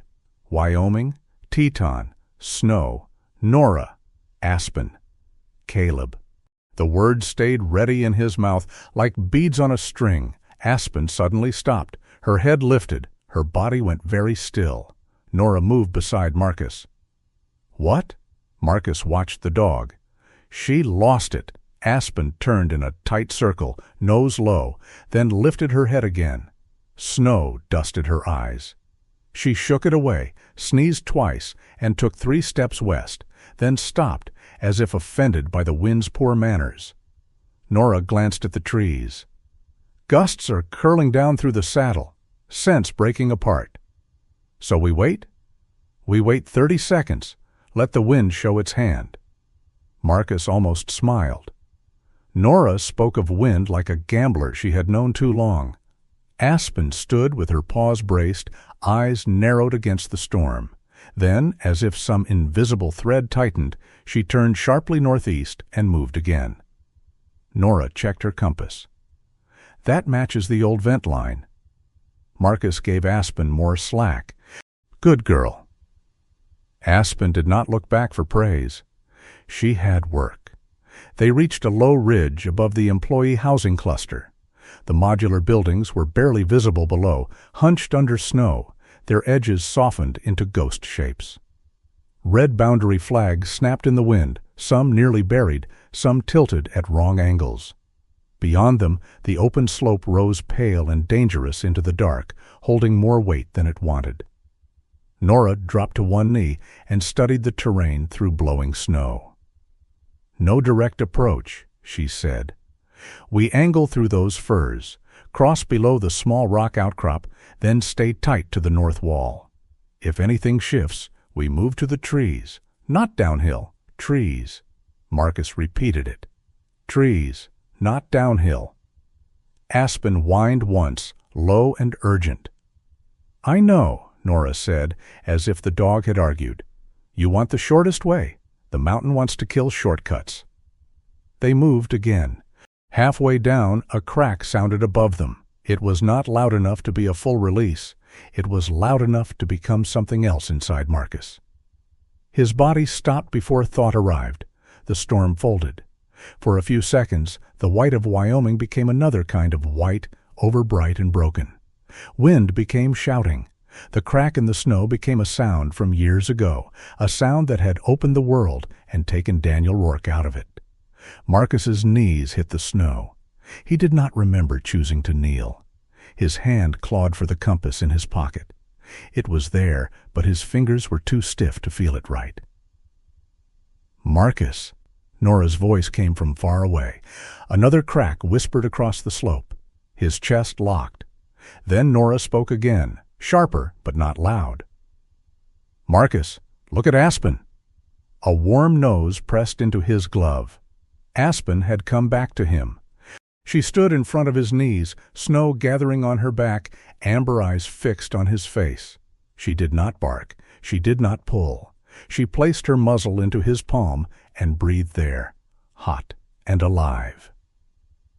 Marcus felt it, the wet warmth against the glove, the rope tight around his waist, the ache in his knees where they pressed into real snow, Nora's teal jacket beside him, Aspen's bent ear twitching in the storm.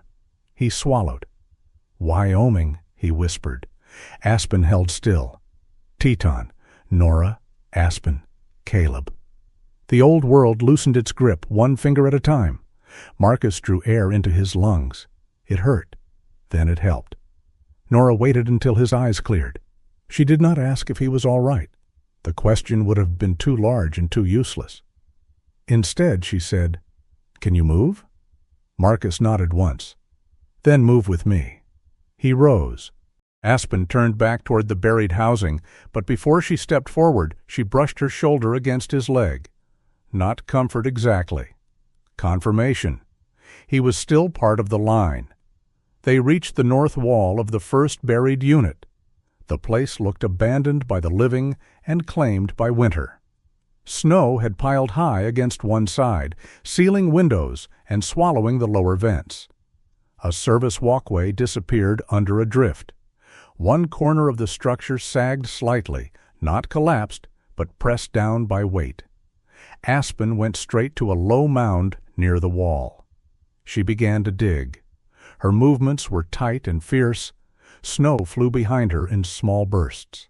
Then she stopped, thrust her nose into a narrow, dark seam, and gave a low, shaking whine that made the back of Marcus's neck prickle. Nora knelt beside the wall with the old utility diagram in a plastic sleeve.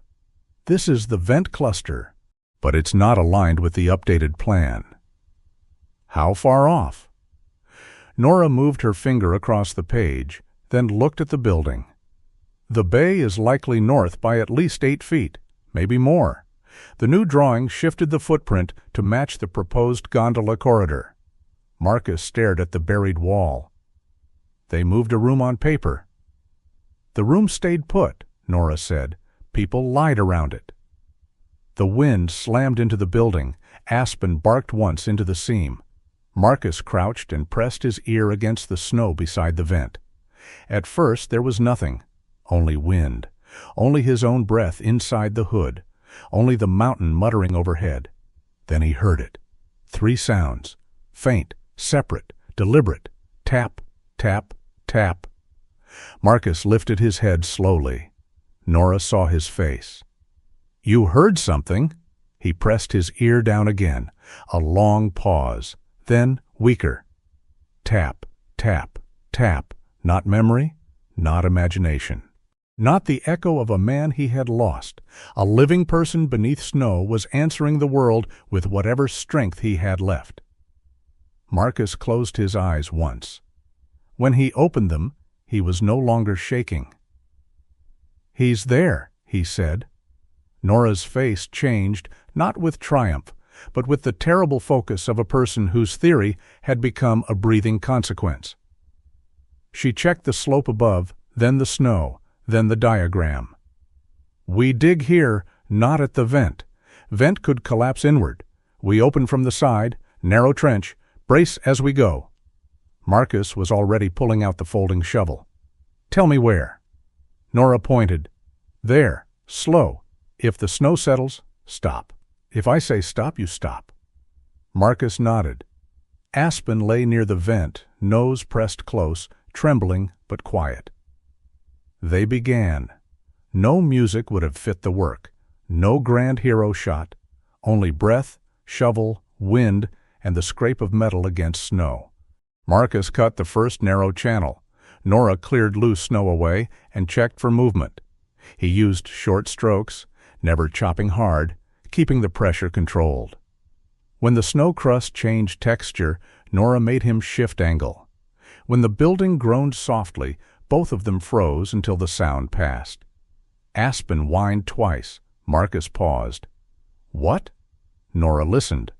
From beneath them came another faint series of taps. This time there were 4. He hears us, Nora said. Marcus leaned close to the snow. Caleb Rourke! The storm stole most of the name, but the ground answered with one weak tap. Aspen rose and barked, not loud, not frantic. A promise. Marcus dug. Time became meaningless. Snow filled the trench as fast as they cleared it. His shoulders burned, his gloves iced over. Nora's voice cut through the wind in precise commands. Left, brace, stop, shift, lower, clear. Aspen kept returning to the vent, then to Marcus, then back again, stitching the 3 of them together with her body. A radio crackled at Marcus's shoulder. Static. Then a voice. Whitlock, this is Grady Voss. You are trespassing in a closed hazard zone. Cease activity immediately. Marcus did not answer. Nora looked at him. He tracked the spare frequency. Good for him. The radio cracked again. You are endangering personnel and interfering with resort operations. Marcus kept digging. A set of lights appeared through the storm above them. 3 figures moved near the tree line. Grady and 2 security staff in resort parkas, slipping and struggling through snow deeper than they expected. Grady's headlamp jerked wildly as he came closer. Stop, he shouted. You have no authority here. Nora stood, one hand raised. Stay in the trees. Grady ignored her. This area is closed. So close it properly, Marcus called back.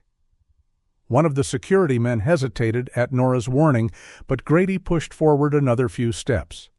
Then the slope above them made a sound like cloth tearing. Nora's face went white with calculation.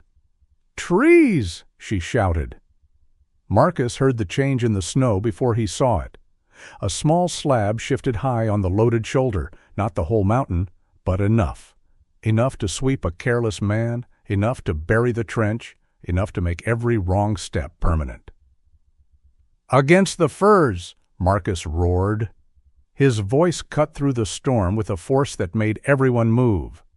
One security guard obeyed instantly, throwing himself toward the low trees. The second stumbled after him. Grady froze. Marcus lunged, grabbed the front of Grady's parka, and hauled him toward the nearest fir just as a rush of loose snow slid past the spot where he had been standing. It struck their legs, knocked Grady down, and swallowed his dropped radio with a soft white gulp. No great avalanche, no mountain-sized roar, just a warning slap from winter, hard enough to remove arrogance. Grady lay gasping in the snow, face pale in the headlamp glow. Marcus released his jacket. "Stay there," he said. For once Grady did. Nora was already back at the trench. "Marcus!" He ran to her. The slide had filled part of their channel, but not destroyed it. Aspen was at the vent, shaking snow from her coat. She barked once, sharp this time. "We're close," Nora said. Marcus dropped to his knees and dug with his hands for the last section. Snow gave way to a buried panel edge, then a narrow gap between metal and packed ice. Nora wedged a pry tool into the seam. Marcus braced, pulled, and the panel shifted with a groan that sounded almost human. Cold, stale air breathed out from the darkness below. Aspen pushed forward, but Marcus caught her harness gently. "Wait!" A voice came from inside, so faint it was almost not a voice. "Aspen?" The dog broke. She did not lunge wildly. She pressed forward with her whole body, whining from somewhere deep inside her chest, every part of her straining toward the sound of the person she had refused to abandon. Marcus aimed his headlamp through the opening. A man lay curled inside the subgrade utility bay, wrapped partly in a silver emergency blanket. His face was drawn, lips pale, beard rough with frost. One hand lifted weakly against the light. He was in his 30s with dark hair, a narrow jaw, and eyes that struck Marcus like a door opening into the past. Daniel's eyes had been warmer. Caleb's were the same shape. "Caleb Rourke?" Marcus asked. The man tried to answer. Only a breath came out. Nora was beside Marcus with the thermal blanket and oxygen. "We need to move him carefully. Hypothermia risk, dehydration, possible injury from the collapse." Marcus nodded. His hands became steady in the way they did when emotion had to wait outside the door. They widened the opening just enough. Nora guided Caleb's shoulders. Marcus supported him through the gap, slow and controlled. Caleb weighed little in that moment, too little, a body emptied by cold and waiting. But he was warm enough to be alive. His pulse fluttered beneath Marcus's fingers. Aspen pressed close the second Caleb cleared the opening. Her muzzle touched his cheek. Caleb's eyes opened halfway. A tear slid from the corner of one eye, disappearing into the grime and frost on his face. His hand rose with painful slowness and found Aspen's head. "Good girl," he whispered. The words were barely sound. Aspen folded herself against him, careful despite her shaking, whining softly like a child who had found the door home after wandering through a white kingdom of giants. Marcus looked at Caleb beneath the headlamp glow. The line of the jaw, the stubborn mouth. The way his hand, even weak, rested protectively on Aspen's neck. For years, Marcus had carried Daniel Rourke as a final moment, a last failure, a name sealed behind silence. Now another Rourke was breathing in his arms. This time, Marcus did not look away.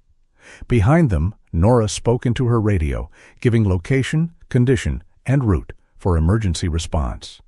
Her voice remained steady, but Marcus heard the tremor beneath it. Even science, when it saved a life, had to bow its head for a second.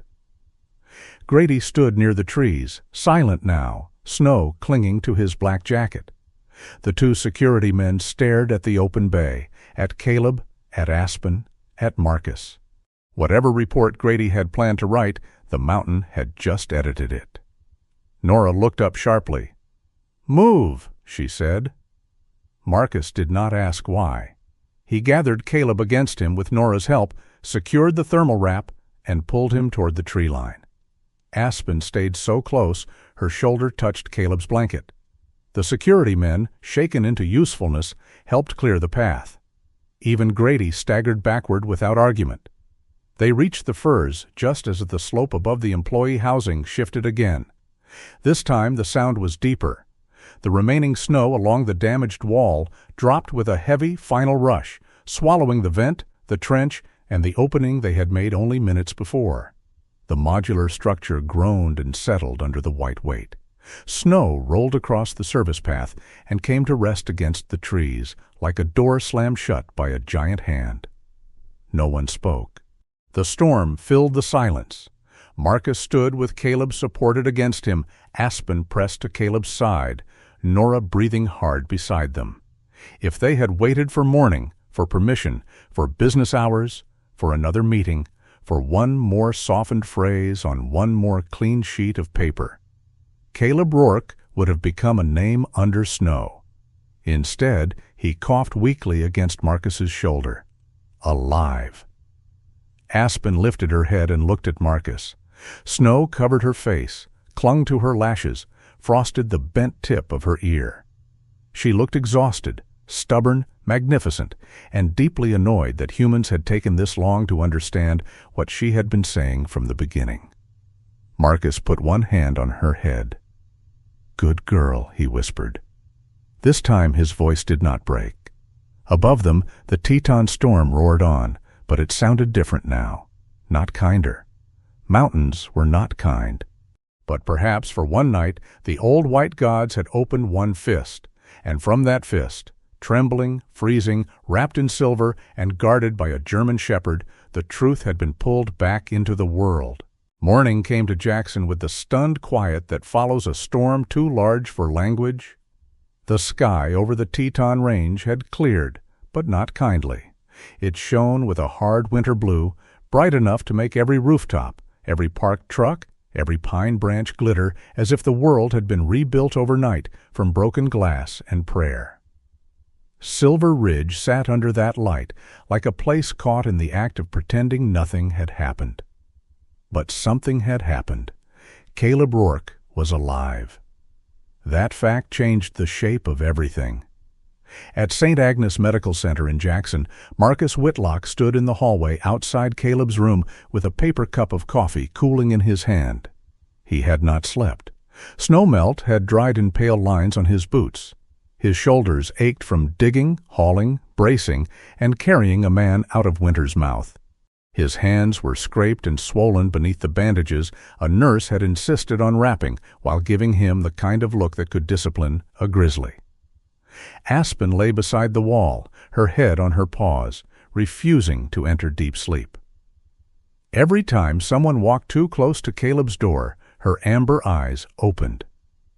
Nora Bellamy sat across from Marcus in one of the vinyl chairs, laptop balanced on her knees, dark teal jacket still dusted with salt stains from the road. Her hair had escaped its knot in several places, making her look less like the high priestess of snow science and more like a woman who had wrestled a mountain and found the paperwork afterward insulting. Deputy Harlan Pike stood near the nurse's station, speaking quietly into his phone. His silver mustache drooped with fatigue. The dented steel thermos was in his free hand, as if even justice needed old coffee to stay upright. No one in the hallway looked triumphant. That would have felt indecent. A man had been found alive, yes. But the mountain had not performed a miracle for free. It had handed back Caleb Rourke and demanded that everyone finally look at what had been buried with him. A doctor stepped out of Caleb's room and spoke with Harlan first. Marcus heard only pieces. Dehydration, cold exposure, monitoring, stable, lucky. Lucky. Marcus looked down at Aspen. The German shepherd's ears twitched, but her eyes stayed on the door. Luck had not barked under snow until its voice almost disappeared. Luck had not tracked scent through a storm. Luck had not placed one trembling body beside a vent and refused to let humans remain stupid. A few minutes later, Harlan came over. "He's awake enough to give a short statement," the deputy said. "Doctor says brief." Marcus nodded. Harlan looked at him for a moment. "You should hear it too." Marcus's first instinct was to refuse. Caleb did not owe him anything, not a word, not gratitude, not the face of Daniel Rourke reopened in a hospital bed. But Aspen rose. That settled the matter, as she seemed to believe most matters in Marcus's life now required her vote. Inside the room, Caleb Rourke looked smaller than he had under the stormlights. He lay propped against white pillows, wrapped in blankets, an IV line taped to his hand. His dark hair was flattened in rough waves against his forehead. His face was pale, drawn, but his eyes were clear enough to hurt. Aspen reached the side of the bed first. Caleb's hand moved weakly. "Asp," he whispered. The dog rose on her front paws and placed her muzzle against his palm, so gently it made the room go still. Marcus stood near the foot of the bed. Caleb looked at him. Recognition came slowly, not of the man himself, but of the shadow behind him. "You're Marcus," Caleb said. Marcus's throat tightened. "Yes." "My brother talked about you." There was no accusation in the words. That made them harder to bear. Harlan drew a chair close. "Caleb, only what you can manage. Did you leave your shift before the controlled release?" Caleb's face changed at once. Weakness remained, but beneath it came anger, clean and quiet. "No." The word was soft. It broke the room open anyway. "I was checking the north unit," Caleb continued. "Service bay. I heard cracking 3 days earlier. Sent the email. Nobody came. Grady told me it was scheduled for review after peak weekend." Nora's fingers moved over the laptop keys, recording notes. Caleb swallowed. Marcus saw the effort it cost him. "The map was wrong," Caleb said. "The old vent line didn't match the new drawing. I told them. The new overlay made the housing look farther from the slide fan than it was." His hand tightened weakly in Aspen's fur. "I was in the bay when the release hit. Door jammed. Comms went down, vent partly blocked. I had water, blanket, lantern." He closed his eyes briefly. "Aspen was outside. I heard her barking, then nothing for a while." Aspen pressed closer, as if apologizing for any second she had ever been silent. Caleb opened his eyes again. "She came from a rescue program, was supposed to do search training, but they said she bonded too hard to one handler. Couldn't rotate teams. Too stubborn." Marcus looked down at Aspen. Aspen, hearing only tone, gave one dignified blink. Caleb's mouth moved in what might have been the ghost of a smile. "So I adopted her, didn't finish the chip paperwork, just moved here. Her collar tore when the slide hit, I guess." "Makes sense," Harlan said quietly. Caleb looked at Marcus again. "She got out?" Marcus nodded. "Far enough to bark." Caleb closed his eyes. For a moment the room held only the soft beeping of monitors and Aspen's breathing. Then Caleb whispered, "Good girl." If the words had been medals, Aspen could not have worn them more proudly. By noon, the story Silver Ridge had tried to hold behind locked doors began slipping through every crack. Nora filed the independent sensor data, original terrain maps, Caleb's email, the altered hazard language, photographs of the displaced flags, and her field notes with the State Safety Board. She did not make speeches. She sent documents with timestamps, coordinates, and a cover letter so precise it could have shaved ice. Deputy Harlan Pike formally opened an investigation after Caleb's statement and the medical team's confirmation of the rescue location. He requested full logs from Silver Ridge, including original hazard overlays, maintenance reports, staff rosters, and communications involving the East Slope expansion. Caldwell Meridian Group issued a polished public statement before sunset. Marcus read none of it. Nora did, standing in the hospital hallway with her phone in one hand and a vending machine sandwich in the other.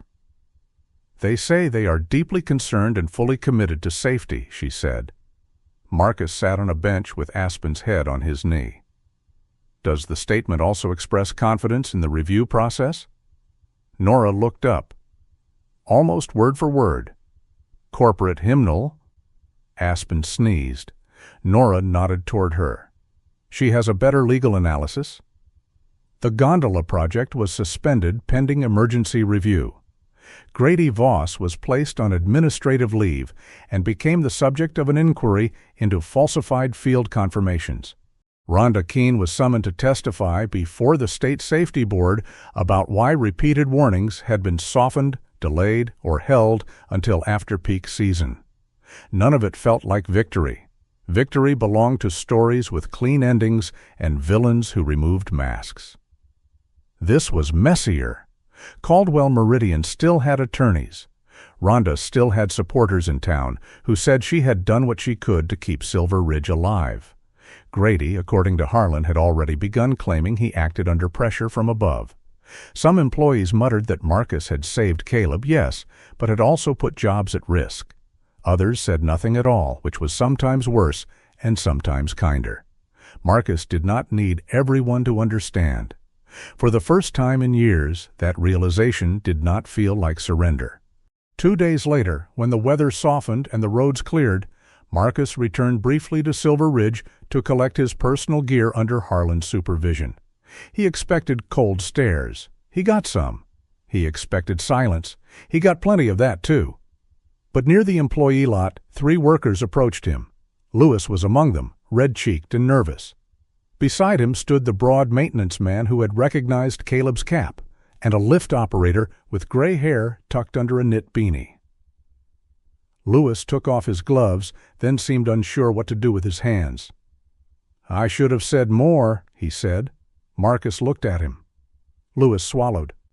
"In the meeting, about Caleb, about the roster." The maintenance man nodded. "We all should have." There were many answers Marcus could have given, hard ones, true ones, answers with edges. Then Aspen stepped forward and sniffed Lewis's boots. She moved to the maintenance man next, inspecting his left boot with grave attention. Then the lift operators.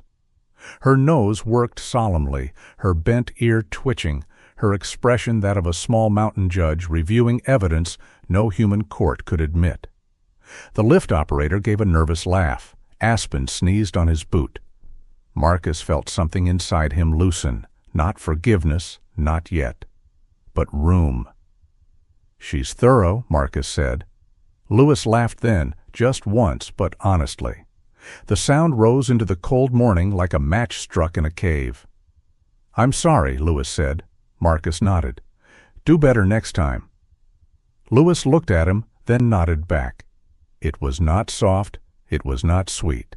It was enough. Caleb improved slowly. Recovery, Marcus learned again, was not a door opening all at once. It was a stubborn hinge, a little movement, a little rest, a little pain.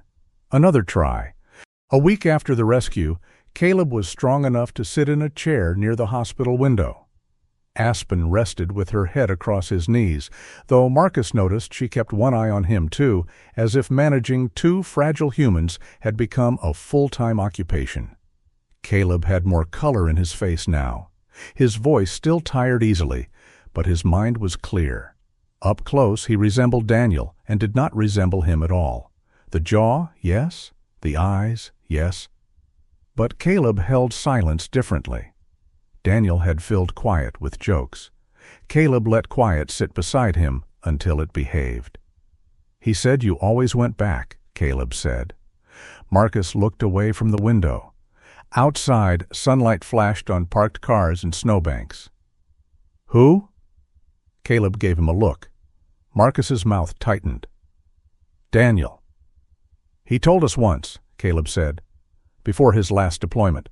Said if things went bad, he wanted Marcus on rear check because Marcus didn't leave anybody wondering if they'd been counted." The room seemed to grow very still. Marcus's hand closed around Daniel's compass in his pocket. For years, he had kept one memory at the center of everything. Daniel gone, Marcus living, the terrible arithmetic of survival. He had let that final moment become the whole shape of their friendship. He had made Daniel's life into Marcus's failure, as if grief were a god demanding endless offerings. Caleb looked down at Aspen and scratched behind her bent ear. "I'm not saying that to fix you," Caleb said. "I don't think people get fixed like machines." Marcus almost smiled. "You're a mechanic. That must be disappointing." "It is. People are terrible machines. No manual. Too many leaks." Caleb's smile faded gently. "I'm saying he trusted you. That was true before the end. It didn't stop being true because the end was unfair." Marcus did not answer. He could not. Aspen lifted her head from Caleb's knees, looked at Marcus, then stood and crossed the room. She pressed her nose into Marcus's hand. Caleb watched her. "She likes you. She has poor judgment. She has excellent judgment. She just applies it rudely." That brought a small laugh out of Marcus, rough but real. Caleb's expression softened. "Keep her at your place a while? Until I can get around better?" Marcus looked at Aspen. Aspen looked at him with the calm confidence of a creature who had already arranged custody. "She's your dog," Marcus said. "She's Aspen," Caleb replied. "That means she's going to do what she thinks is right and let us catch up later." Marcus looked at the shepherd. "Temporary?" Aspen placed her chin on his knee. Caleb smiled. "Sure." They all understood the lie and let it live, because it was a gentle one. The investigation moved slowly after that, but it moved. Nora testified first, precise and unsparing. Harlan brought logs. Caleb provided his statement and confirmed the email. Rhonda Keene appeared before the safety board in a navy blazer, the silver snowflake pin absent from her collar. Marcus saw a clip of her testimony later. She did not collapse. She did not excuse herself completely. She said she had believed she was protecting the town. Then she said belief had not made the slope safer. It was not redemption. It was a beginning.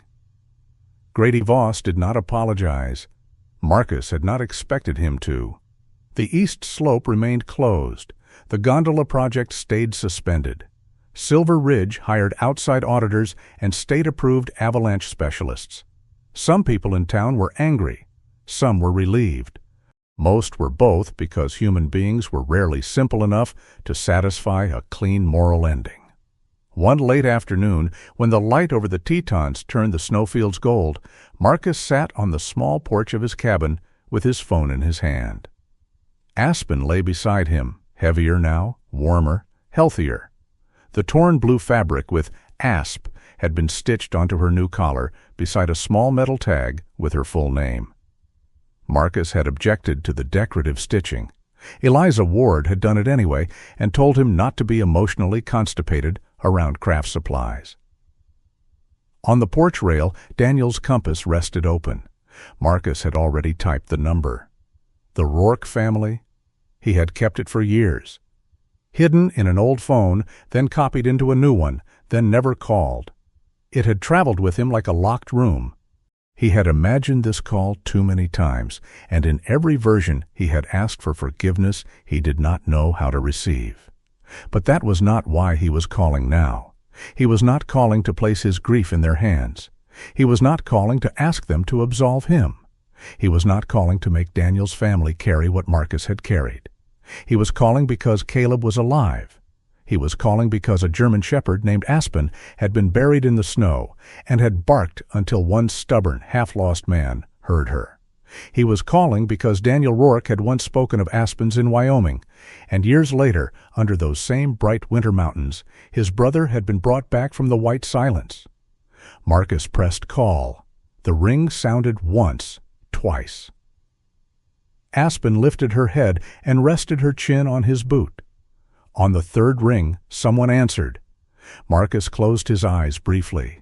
Then he opened them and looked toward the Tetons, where the peaks stood in their gold and white robes like old gods pretending they had not been watching all along. "My name is Marcus Whitlock," he said. "I served with Daniel Rourke." His voice held. "I'm calling about Caleb." The conversation lasted 23 minutes. Marcus did not remember every word afterward. He remembered the first silence on the other end. He remembered a woman's breath catching. He remembered saying Aspen's name and feeling the dog's tail thump once against the porch. He remembered explaining that Caleb was alive, that he was recovering, that he had been brave, that he had been found because his dog refused to stop searching. He did not say everything about Daniel. Not yet, but he said enough to open the door. When the call ended, Marcus kept the phone in his hand for a long time. The sun slid lower. The gold on the snow became rose, then blue.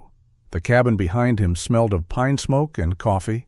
Aspen leaned against his leg, solid and warm. Marcus did not feel healed. That would have been too easy, and life, unlike cheap stories, rarely tied wounds with ribbon. The old grief remained. The old sounds might still find him. The past had not vanished because a phone call finally crossed the years. But something had changed. For the first time, Daniel's memory did not stand only at the place where Marcus had failed to bring him home. It stood also in Caleb's breathing, in Aspen's bark, in Nora's maps, in a keyring marked CR, in a young patroller learning to speak sooner, in a mountain forced at last to give back what paperwork tried to erase. Aspen raised her head. Marcus placed his hand on her back, feeling the steady rhythm beneath the fur. The snowfields of Teton shone beneath the fading light. Somewhere up there, snow had hidden the truth, but it had also preserved a sound long enough for someone to hear it. A bark, a promise, a way back. Marcus Whitlock sat with the dog beside him and the compass open on the rail, no longer asking the past to release him all at once. For now it was enough that he had made the call. For now it was enough that when winter answered, he had answered back. Sometimes the truth is not found in loud victories, but in the quiet voice that refuses to be buried. Marcus did not heal because the storm ended. He began to heal because he answered what was still calling from beneath the snow. Aspen reminds us that grace can arrive in humble ways, through a loyal companion, a small sign, a second chance, or one brave step toward the thing we have avoided for years. May this story remind you that God can still guide us through the coldest seasons, and that no life, no promise, and no act of love is ever too small to matter. If this story touched your heart, share your thoughts in the comments. And if you believe in stories of courage, loyalty, and hope, please subscribe and stay with us for the next journey.